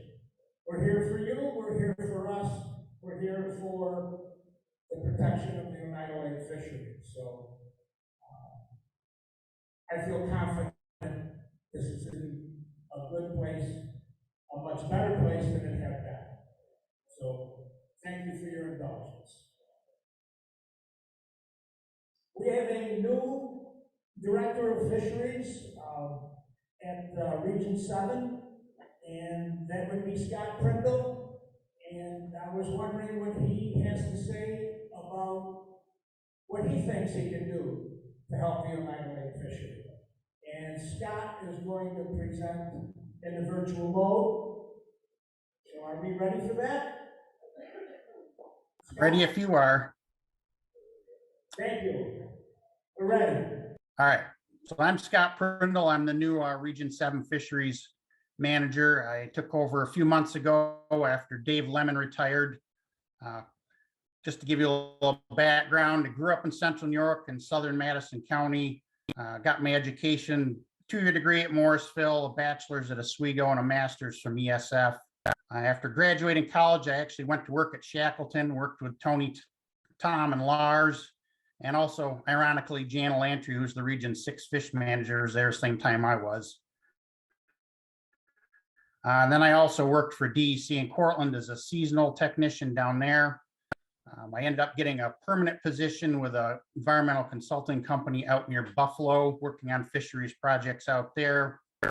And was fortunate enough to land a biologist job with the DEC up in Cape Vincent and spent 2 years up there before the opportunity came to kind of get back home and transfer down to the Cortland office again to work with the crew I had previous experience with and really enjoyed.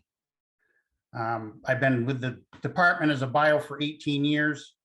Prior to becoming fish manager, I was the fisheries biologist for Oswego and Shenango counties, and also oversaw the fishing access or coordinated the fishing access program for Region 7. So made sure the boat launches, the angler parking areas, the public fishing rights easements were adequately covered and looked for new opportunities to improve access.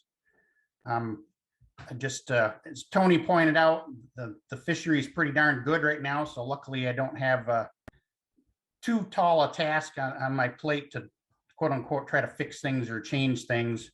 But I do look forward to the new challenges that this position is going to bring, and working with my coworkers in the DEC, the folks at Cornell Shackleton, and also of course of the OLA to kind of keep the good thing going that we've got right now.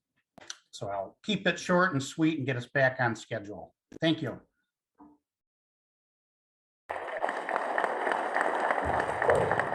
Thank you, Scott. Let's see if anybody has a question for our new region director. Okay, we'll move on then.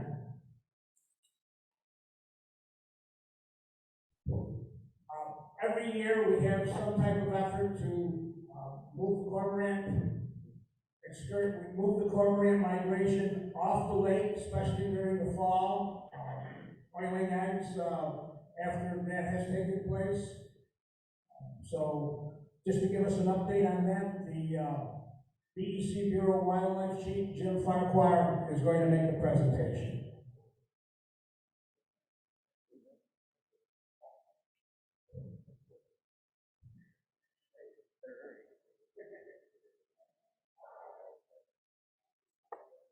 All right, well, good evening, everybody. It really is a pleasure to be here. It's kind of nice after so much virtual. I just had a wildlife managers meeting actually the last 2 days. I just got back from that Wednesday.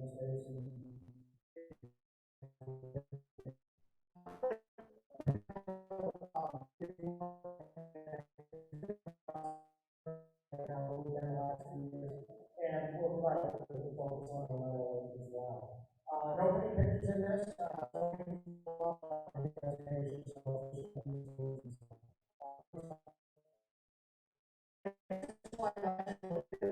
I decided not to have it a little bit of the all challenges of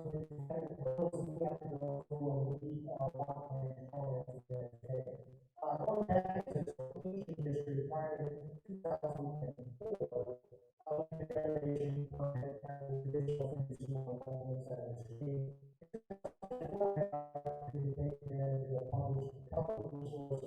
Deprivation order.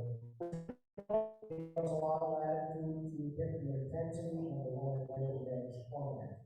But we lost that in 2016, and through much of 2016 and all the way to 2017, we did not have an opportunity to manage it all. I'll talk a little bit more about that in a minute or two. But in 2018, the service made permits available again for us for individuals. So that could be property owners, states, tribes, others. They were doing for aquaculture facilities, human health and safety, threatened and endangered species such as listed species of additional service that they have. I was shooting a little bit in some of those states and property owners. Initially, they typically, we'll say, conservative hate allowance for the environment and followers that they have there. So we were kind of limited based on the portion based on what we've been doing previously. New York State, the good news here is that across the Atlantic Colorado, we account for about 4% of all cormorant activities. So the game is quite a few, but it wasn't enough for the bird. In 2020, they kind of re-upped their analysis and allowed the take limit. So we got more. We're able to take 1,500 birds the last 2 years and 600 nests across the state. I'll talk a little bit more about that. Because the service was quite a lot of pressure from largely the Great Lakes states, New York being one of them. They finally picked up the issue of fish, because that was not included in those acquisition permits. So in 2021, they completed an environmental impact statement that authorized, you can see it in the underline there, that included permitting for wild and stock fish. This is not called the special state cormorant permit because it is only available to the states that provide it, it's not available to individuals. And they can a little bit more liberal approach to allow the taking now across the flyway. They can allow the taking up to 37 hours. It's a little bit more than we do here and there. So in 2021, we renewed our traditional permit that we had for a number of years. Actually, we attempted to renew it, but the service is a little behind our mission list permit. But when you apply in time for renewal, if they don't get to it, you can still act as if it was renewed. So we were able to operate last year on that. And then I did, it was for habitat, it was for birds, it was property. It did not include provisions to protect the fish. 1,500 birds, 68 million nests, and very well-detailed specified locations. Last year, we also applied for that special state permit. We were in the process last year, and October we were doing that. We did ultimately get that permit. However, we were a little behind the eight ball applying, and the service again is not always that prompt to get things out the door, although we're entirely to that. So we didn't see that permit until August, and I think as you folks probably know, most of our management takes place in May, June, possibly as late as July in most of the state, and then there is some here later in the season. So by the time we received that, we did authorize another, this is in addition to what we have on the other one, 1,150 birds that we could take to protect wild fish, primarily on Lake Ontario, and at fish stocking sites and hatcheries. We did not take advantage of that because of the funding last year, but we're working on that again. And I gotta mention the third part, because this one's specific to you. In 2017, 2017, I was actually going down to Albany then, but worked with the 7 fishery staff to get a scientific collector's permit for OLA. Again, they couldn't allow us to take cormorants for a depredation permit, but for study, for scientific research, they could. So that was the angle we used. And in this case, it was not a depredation permit. The point was not to lower the cormorant numbers, but it was to do some scientific research on diet and adult cormorants. That permit allowed the taking of up to 220 birds per year for diet evaluation, and it was renewed again in 2022 earlier this year, and it's got a new authorized state level. So what did we do last year? Well, our depredation permit, we took, it says 1392 plus, because we took almost 1,400 birds on our permit, but we also enlisted some help from the U.S. Wildlife Services, who killed about another 100 additional birds on their permit, on our behalf, primarily out in the Niagara on the river up there. We also dealt with or removed about 5,800 nests last year on the 68 lots we had. We wouldn't take more, but you know what we do? We do what is necessary, and we want the birds to tell us what we need to do. We had a little, somewhat less or fewer nesting attempts last year. We didn't keep poachers aggressive because of the fact that they picked up the numbers we used. On the scientific collector's permit, and I thank the Region 7 fishery staff for providing this information. Hazing and collecting birds started in April and continued into October. That is a joint effort, primarily led by the Region 7 fishery staff, but Region 6 wildlife pitches in, and of course the field station here going on works on it as well. Initially, hazing collection was 1 day a week. When we don't have a lot of birds, as Tony mentioned, on the lake. Ramped it up a little bit later as we start seeing migration, got a little bit heavier in terms of 3 days a week, during that September, we've got the most birds, trying to keep them off the lake. They collected 416 birds. You can say full utilization of that permit that authorized is 220 for that analysis. And that does support the region. We take it away from that support. Round Goby with the highest composition of the diet based on number, but the Tony mentioned this too. Yellow pork were very important in the diet based on weight. So we do a lot of fishing at that rate. That was the 12th year that we've been doing it in this way. And if you remember previously, a little bit of USDA responded to the last program that we did back. I really hate showing slides like this because it's a bunch of numbers, and it doesn't really tell the tale without a little bit of interpretation. And I wasn't exactly sure the best way to present some of this information. I look at this as, yes, it's numbers. It gives us a snapshot of some point in time that enables us to compare to some other point in time, and beyond that, probably doesn't have a lot of use, but is exactly what we're doing. Back in 2010, 2011, sort of in the aftermath of the USDA heavy-handed years, but cormorants are long life birds, and guess what? They have an embryo, but better yet, we train them out beyond the lake. We were carrying pretty low numbers those years. But as time went on, generationally, cormorants started to come back because they're not harassed as much. We started to see numbers on the lake increase. These are just average numbers per trip. As Tony mentioned earlier, early in the season, you got very low numbers, then you get into August, and it's going to really ramp up. That's why those numbers are up in the 400 or 500 range for the trip, because September really influences the numbers you see, and peaks are much higher. We saw those numbers kind of creep up a little bit. We were doing okay, and then in 2016, we lost ability to manage. And this is kind of what happened as soon as we took the pressure off cormorants elsewhere. It's first to fly down in the fall, and we we saw spikes in 2017 and 2018. I guess the good news here is we've seen a little bit of decline in the birds showing up on the lake the last couple of years. I think that's related to more intensive management a little bit to the north, and probably a little more intensive management down here on the lake. So making progress, not exactly where we want to be, but we're going in the right direction. For 2022, we'll continue all of the efforts we're doing out on Lake Ontario, Eastern Basin, primarily on Little Blue Island, Niagara River, and Eastern Lake Erie. The St. Lawrence River will do management. We do some on Lake Champlain, and of course, we'll be thinking about it on the lake. On Niagara Lake specifically, the intent is to take all 300 cormorants that are authorized for the diet study, and possibly more in fall migration this year. And then, of course, it's to protect your fish during fall migration, and the really want to get in the summer and spring months at common terms usually. And likely we'll try to take additional birds on Lake Erie and Lake Erie, Niagara Frontier, and Lake Ontario. You see the asterisk there because it is pending something. We're a little late again getting that special state permit application in with the service now. I think they'll get it out the door pretty quickly. Assuming they do, our intent is to consolidate all of our take onto that one permit, to avoid the other traditional permit we have with one permit going forward.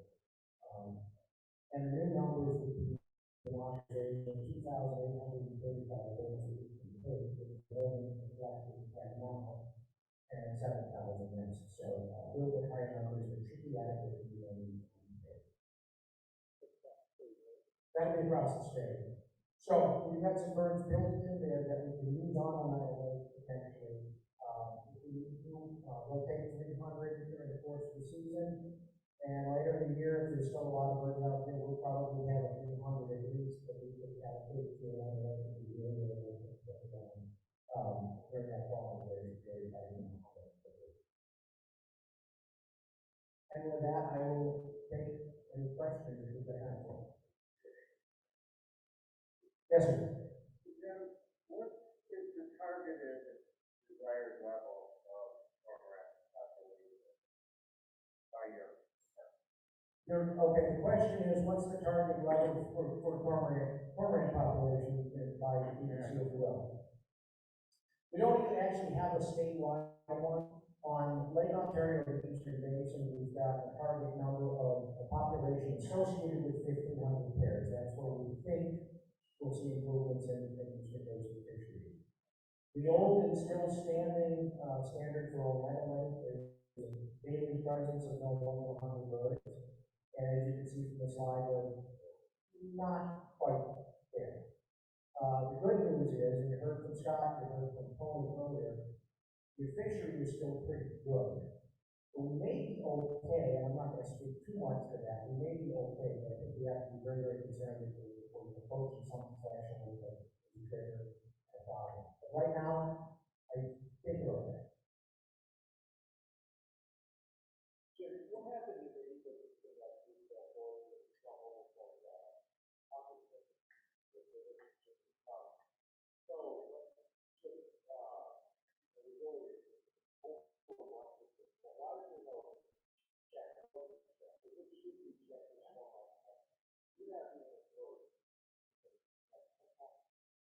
Okay, the question was, what happened that allowed cormorants to do as well as they do? Now, there's a few theories on that, but I think, probably the best explanation I can offer is really about 3 or 4 things came together all at the same time. One, for many, many years, they were kind of persecuted, they were not protected until into the 70s.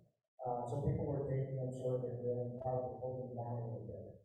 The other thing that happened is the Great Lakes changed the Great Lakes, changed the Great Lakes. You have your LRs, there are all sorts of other things going on. Abundant forage fish that was readily available to them. So the Great Lakes became this great place for them to be in the spring, summer months, during the breeding season, with abundant, absolutely perfect size forage fish. The catfish farming industry and other industry developed down south, and down south there was fantastic winter food for them, and they had protection. So all of a sudden, like, we create conditions in which they thrive, right? We fatten them up all winter long, we send them back up here, back down and happy, and we let them all summer long, and we send them back down again. So, by accident, we created a condition that just works. They really don't have many natural predators. There's some evidence, and there's been some experience that as we've seen more eagles, and eagles started showing up back on some of those colonies, and we are seeing some colony abandonment. Real interesting and quick story on Strawberry Island up the Niagara River. Eagles showed up on Strawberry several years ago, and the cormorants stopped using it. They went to Boulder Island, which is very nearby. 2 years ago, the cormorant said, you know what, we're going to try Strawberry again. And of course, that meant, because we can't disturb eagles, we could not make the cormorants while the eagles were there. So we might have to sit and watch. The eagles again, they said, we don't like the neighborhood anymore, we're going away. They did come back last year, and they did stay and persist, and we were able to do some management, and then until the young birds are crashed. This year, the eagles were back, cormorants are back, let's start management yet, and it appears that that eagle nest is probably there. So, even eagles aren't quite enough all the time. What about ospreys, Jim? I've seen ospreys take over a tree. Oh, yeah. They won't give their, the cormorants leave. We really don't see much of a competition or interaction generally between osprey and cormorants. The question was, what about osprey? Do they have an impact or not? Ospreys, pretty much an obvious fish eater. They really don't mess with cormorants. They don't tend to. Cormorants generally recognize that kind of threat. Years ago, bald eagle flying over the cormorant colony blew every bird got off. Right? It's good to get. A few weeks later, a peregrine falcon goes through, and the cormorant's going to give it a look because it's just not big enough. The hand up in the back and go on. Okay. Thank you. Thanks, Jim. It'll be a while before those cormorants are not an issue anymore, so the best we can do is mitigate the problem with the forms of harassment that the state has been doing. We're grateful for that, and it's also well noted that the primary portion of their diet now is the round goby. So round gobies aren't as bad as we thought they were going to be, are they?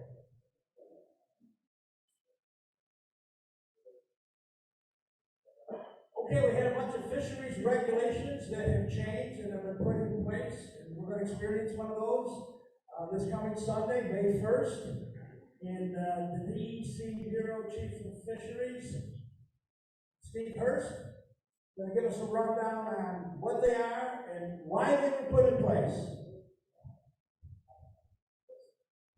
Everybody hear me? Right into the mic, Steve. I'm not even going to bother with this. so. Not for you, Steve. President Harmon, thank you for having us here tonight, for DEC. Before we get started on regulations, I want to talk about permits. First of all, follow up on Jim's talk about the new former permit. That could not have been possible without that young lady over there getting a lamp to our Region 6 manager. Tremendous amount of work to put that together. You guys have got a really good team between Scott, Jana, and folks at Cornell. They're really good, fortunate. All right, regulations change. You've heard me talk about this change for about 2-3 years now. Based on Tony's data, the data that Cornell has taken, our analysis of all that data and the information associated with it, 1 million walleyes. We started getting nervous in 2020. We proposed the regulation, basically go from 3 fish a day to 5 fish a day. That took place. It took place with a lot of input, though. It took place, we did a survey. I imagine some of you people got that survey. I think OLA pulled their people also on that survey, and the results were very similar. 63% of the people who responded were in favor of going to 5 fish. So looking back at it today, it was not only a good decision, I think it was the responsible thing to do, and I'm very happy that it came through the way it did. It would have been nice if it went through a year earlier. We actually had it scheduled to promulgate earlier, but there was a flaw in our regulations package, and we had to resubmit it. Anyway, with that, I think we're in good shape. Thank God we got it in, because we need to knock the population down. So get out there, get some fish. All right. The other thing that just took place, we had an extensive regulations change package, and I'm not going to get into all that, but the new walleye season now will change from the Saturday opener to May 1st. This is nothing really new. It can be on May 1st in previous years. What we've done here, though, is with many of our warm water and cool water species, we're just trying to make fishing simpler and move everything to a hard date. So that's another improvement. Plus, we got rid of about 144 special regulations in the last regulation change we did. We finally got the guide print. There was a supply chain issue with the paper. We used a special paper. Finally got it printed. And I bought 100 copies tonight, and they're out at the doorway if you want to pick one up. All right, that's number one. Second thing I want to talk about is this is actually a sad thing for me, because I won't hear from Bill Gerber now on a monthly basis. And the reason I hear from Bill Gerber on a monthly basis is because of Code Boat launch. Code Boat launch is finally going to happen, Bill. We're going to break ground in June, all right? $1.6 million project. It's finally going to happen, all right? This is a big thing. It's a beautiful design. It's going to afford parking for 24 cars, 49 trailers, double ramp, kayaking, 88 porta johns, the whole 9 yards, really good lighting. It's been a long road, but we finally got there. So I'll be there when we break ground. I'll be there when we close it up. I hope you're there too, though. Bill Urban has pushed for this and pushed for this, and it's one of the reasons why it happened. Where is it? Cove Road, it's right at the canal on the east end of the lake. I think that's the town of Vienna. Is that Vienna or Rome? Still in the beach area. Yeah. Directly across the fish pit. Yeah. So that's some good news there. Third thing I want to talk about is a little bit more about our friends at Shackleton Point. You know, as you all know, Randy Jackson, we all love dearly, retired this past year.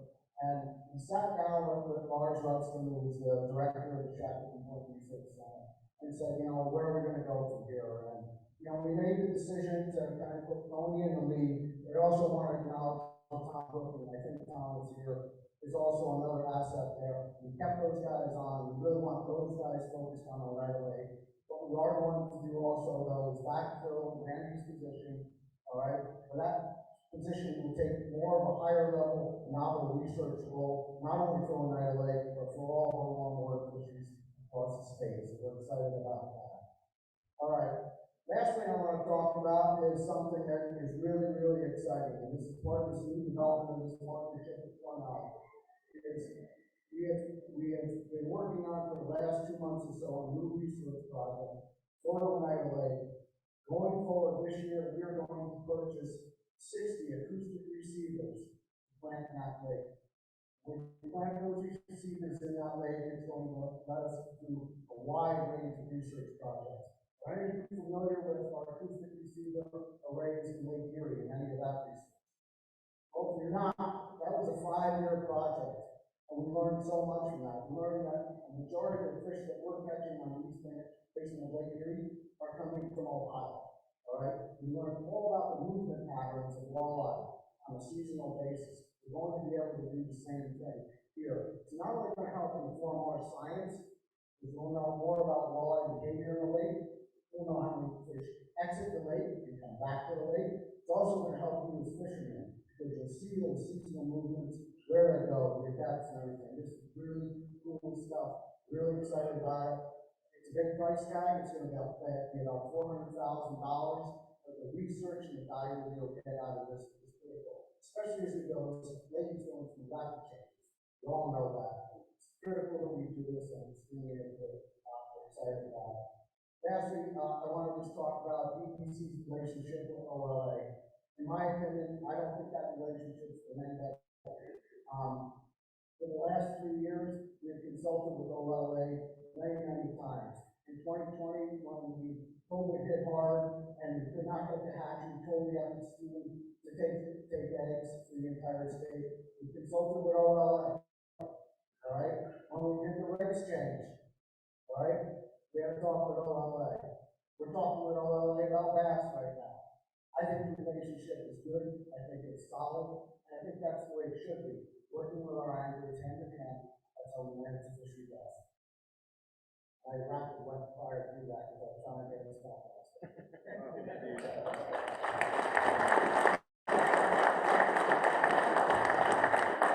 Thank you very much, Stephen. We appreciate the transparency.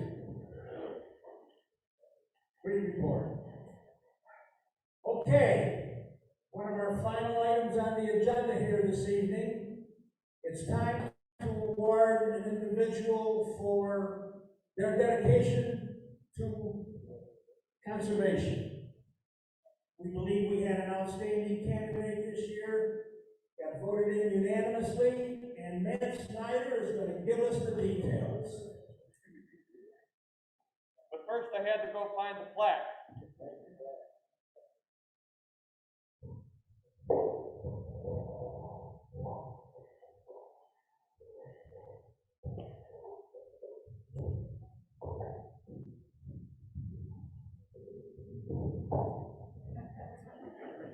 Boy, that's 3 tough acts to follow. Tony, thank you for the introduction, and Steve, thank you for the great update you gave. We really do appreciate it very much. This is always my favorite part of the evening because I get to honor some of the giants of conservation on whose shoulders the entire Oneida Lake Association stands in all of our efforts. And our conservationists of the year are the leaders of the movement protecting and conserve Oneida Lake for all people of all nations. And we have the conservationists to thank for being role models who show us all the best way to take care of this incredible resource. We've heard a lot of presentations tonight from various professionals whose agencies work very hard and diligently and effectively on Oneida Lake. And I think it's fair to say that as a group, our conservationists taken together have worked hard with generations of those professional managers over the years. And together they've done more than any other team could do to promote and defend Oneida Lake for all of the people who we use to enjoy it in the future. It's a unique partnership that will continue to pay dividends long into the next generation. Tonight is a very special personal occasion for many of us because we get to welcome somebody into the Conservationist of the Year fold who is already a dear personal friend. This is a well-known individual in our community who is well-liked, if not loved, by all who know him. And it is someone whose professional and personal efforts have positively affected the lives of every single person who has spent time on this lake in the last 35 plus years. Our honoree has performed a lifetime of community service and conservation. He sets a high bar for avid and ethical and effective angling on Oneida Lake. He is a student of history and also someone who embraces modern technologies, qualities that together have played a direct role in keeping your Oneida Lake Association healthy, relevant, and moving forward, even amid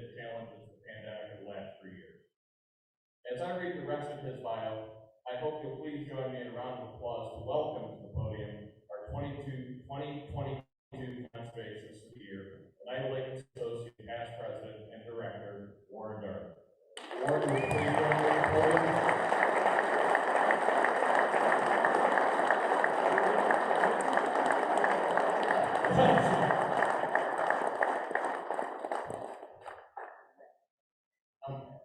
And I'm moved right now. It's honestly, Warren, it's hard for me to get through the rest of this. I'm so proud to know you as a friend and mentor.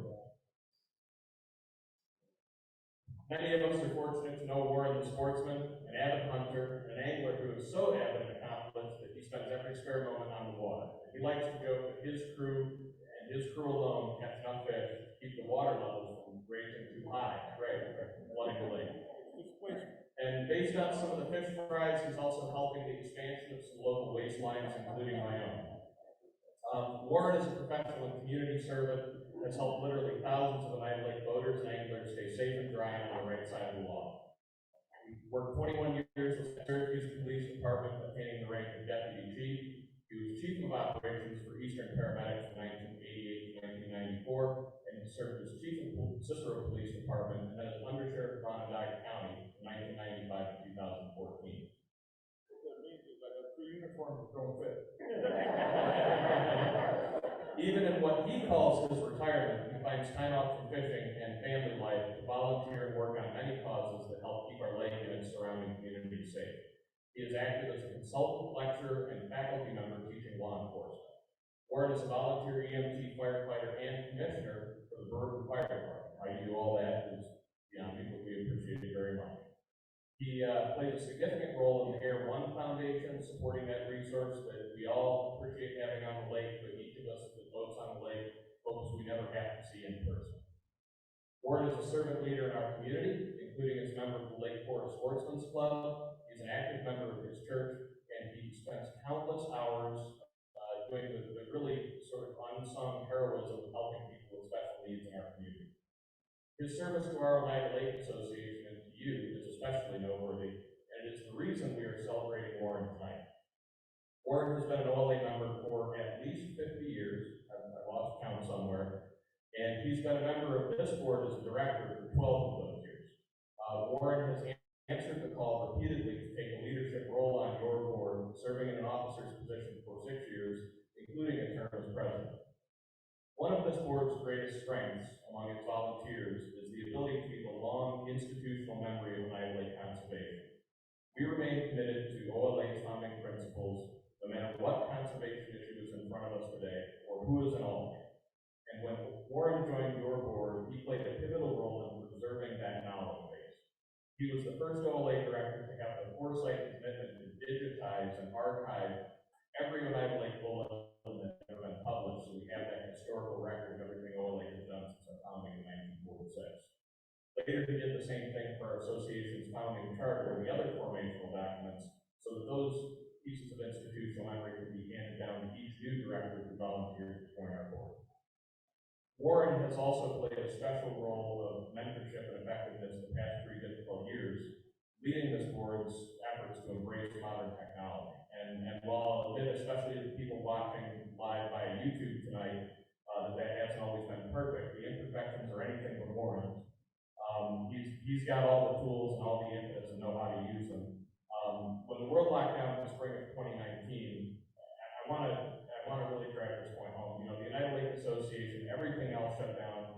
In spring of 2020, everything else shut down. We only missed 2 meetings. We missed this annual membership meeting because it happened right after all the public health directives had gone into place, and we missed 1 monthly board of directors meeting, which I think is the first directors meeting that hadn't been held in the 74-year history of the association. And Warren was the guy who urged us and pushed us to use technology to solve those problems. He provided many of the pieces of hardware and software that we use. And the following month, the OLA Board of Directors started to have remote monthly board meetings where we conducted our full slate of business every month. We held our first ever virtual annual meeting last year. We're holding our first ever hybrid meeting, which is a combination of in-person and virtual this year, thanks to Warren and his support. and we'll do better next year, and that's on me. But it was Warren who researched the tools, educated us on state nonprofit law, and all the other moving parts that made it possible for us to do regular business and work with these fine folks, even when we were remote, and even when the camera and the other tools we were still learning how to use them. So, Warren, thank you for keeping us active and moving forward over the past 3 difficult years, and turning them into years when OLA can grow in strength, relevance, and effectiveness. OLA has emerged from the era of what we hope is the era of peak COVID as a stronger nonprofit with growing membership, tremendous ability to accomplish more things on behalf of OLA. We've got lots more work cut out for us. And the year when we celebrate a bigger, better United Lake Association, we find in Warren Darby the perfect candidate on whom to bestow the 2022 Conservation Spirit Award. Please join me in celebrating Warren's accomplishments and his commitment to preserving and protecting the United Lake for all who use it.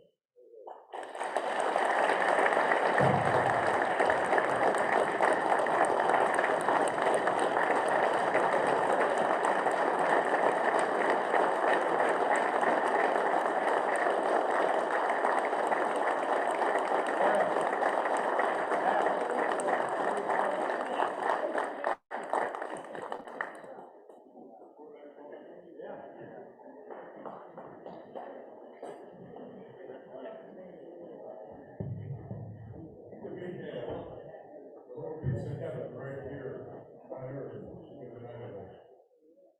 And what the resources of youth is here. So, part of the association, and beyond that, the also like trying to be right. And out there trying to keep the water away from flooding. By this place, fish out, the water goes down. Thank you. A lot of my heart.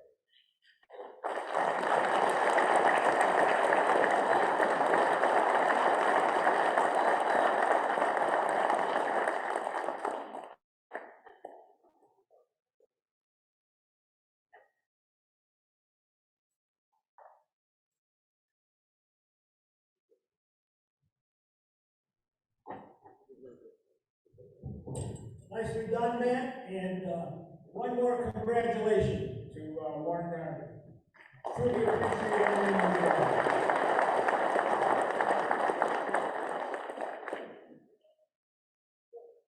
I'm not sure if we have any children here this evening.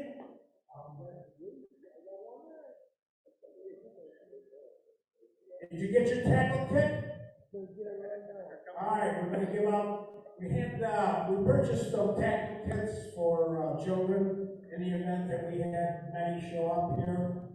We purchased 15 of them, and Bill Gervin was gracious enough to do the legwork for that. So, you want to come up and get your tackle kit?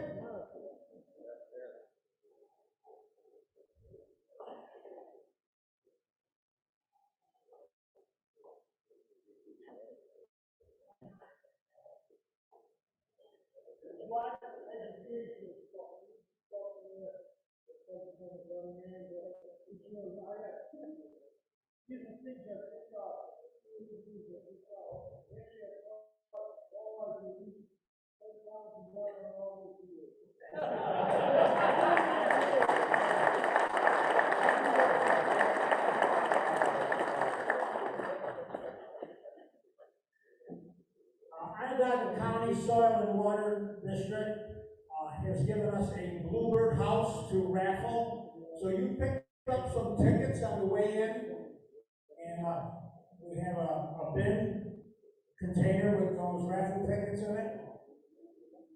So we need to pick one out of there.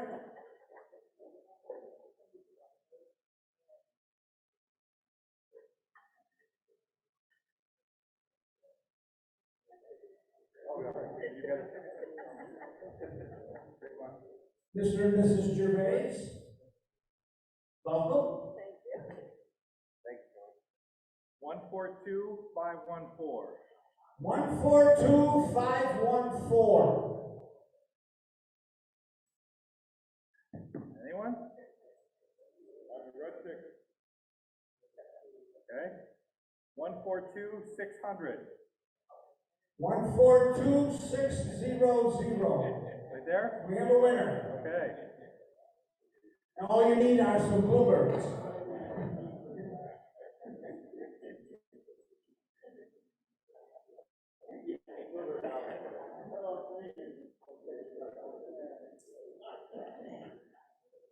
Tobo US has donated 4 $25 gift certificates to Bass Pro.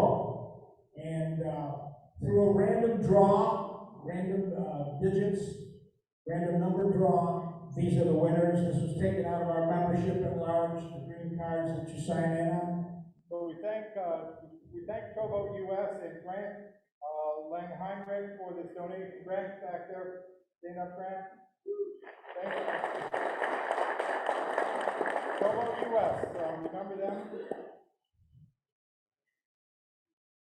And the winners are Joanne Clancy, Brewerton, Judy Boyke, Brewerton, Mark Middleton, Blossville, Daniel, K-A-J-D-A-S-Z, K-A-J-D-A-S-Z. Catch this? I don't know. Cicero. We got their phone numbers, so if they're not here, we'll give them a call and they'll get their gift certificates. Okay, now for the major prizes. We have an Picasso action camera that you can wear on your person and film all those walleyes that you catch while they're fighting. So at any rate, we are going to give this to a in-person audience individual. So again, we're going to draw that out of the little container.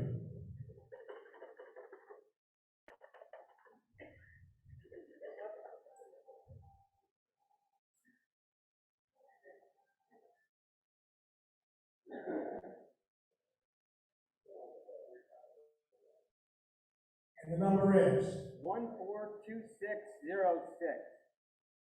142606. We have a winner?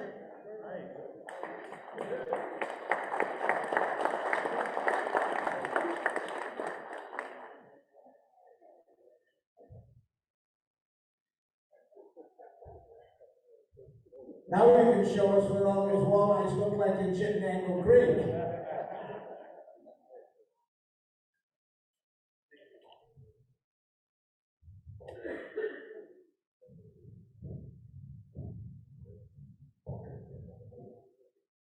Congratulations. Because we're coming to the meeting, wasn't it?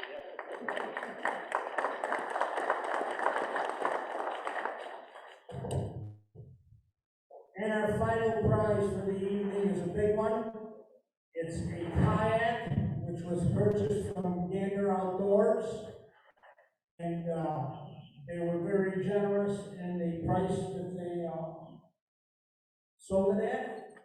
It comes with a paddle, a safety flag, and a membership to Good Sand Club.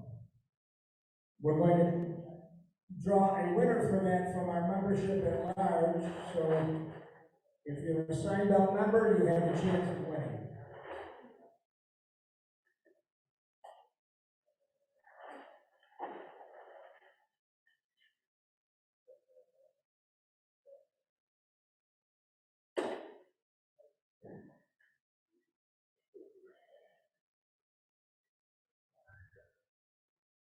Another one that I have to spell? No, you're longer than me with that one.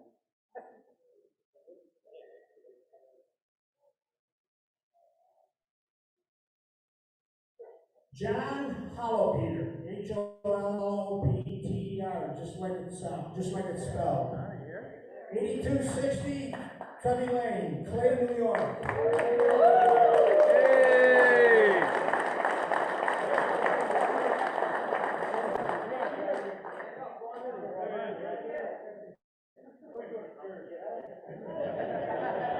Okay, so here's how this works. Pizza Hut, we One of deliver. our board of directors, Greg Kinnear, is going to bring you, or he will meet you at Gander World, or Gander Outdoor, whatever it's called now.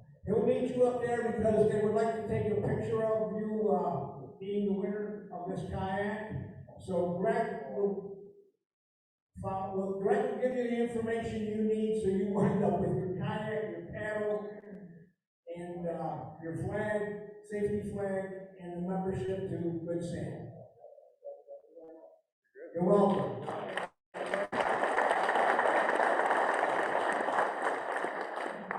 On behalf of the Oneida Lake Association, on behalf of all of our presenters, great job tonight, everybody.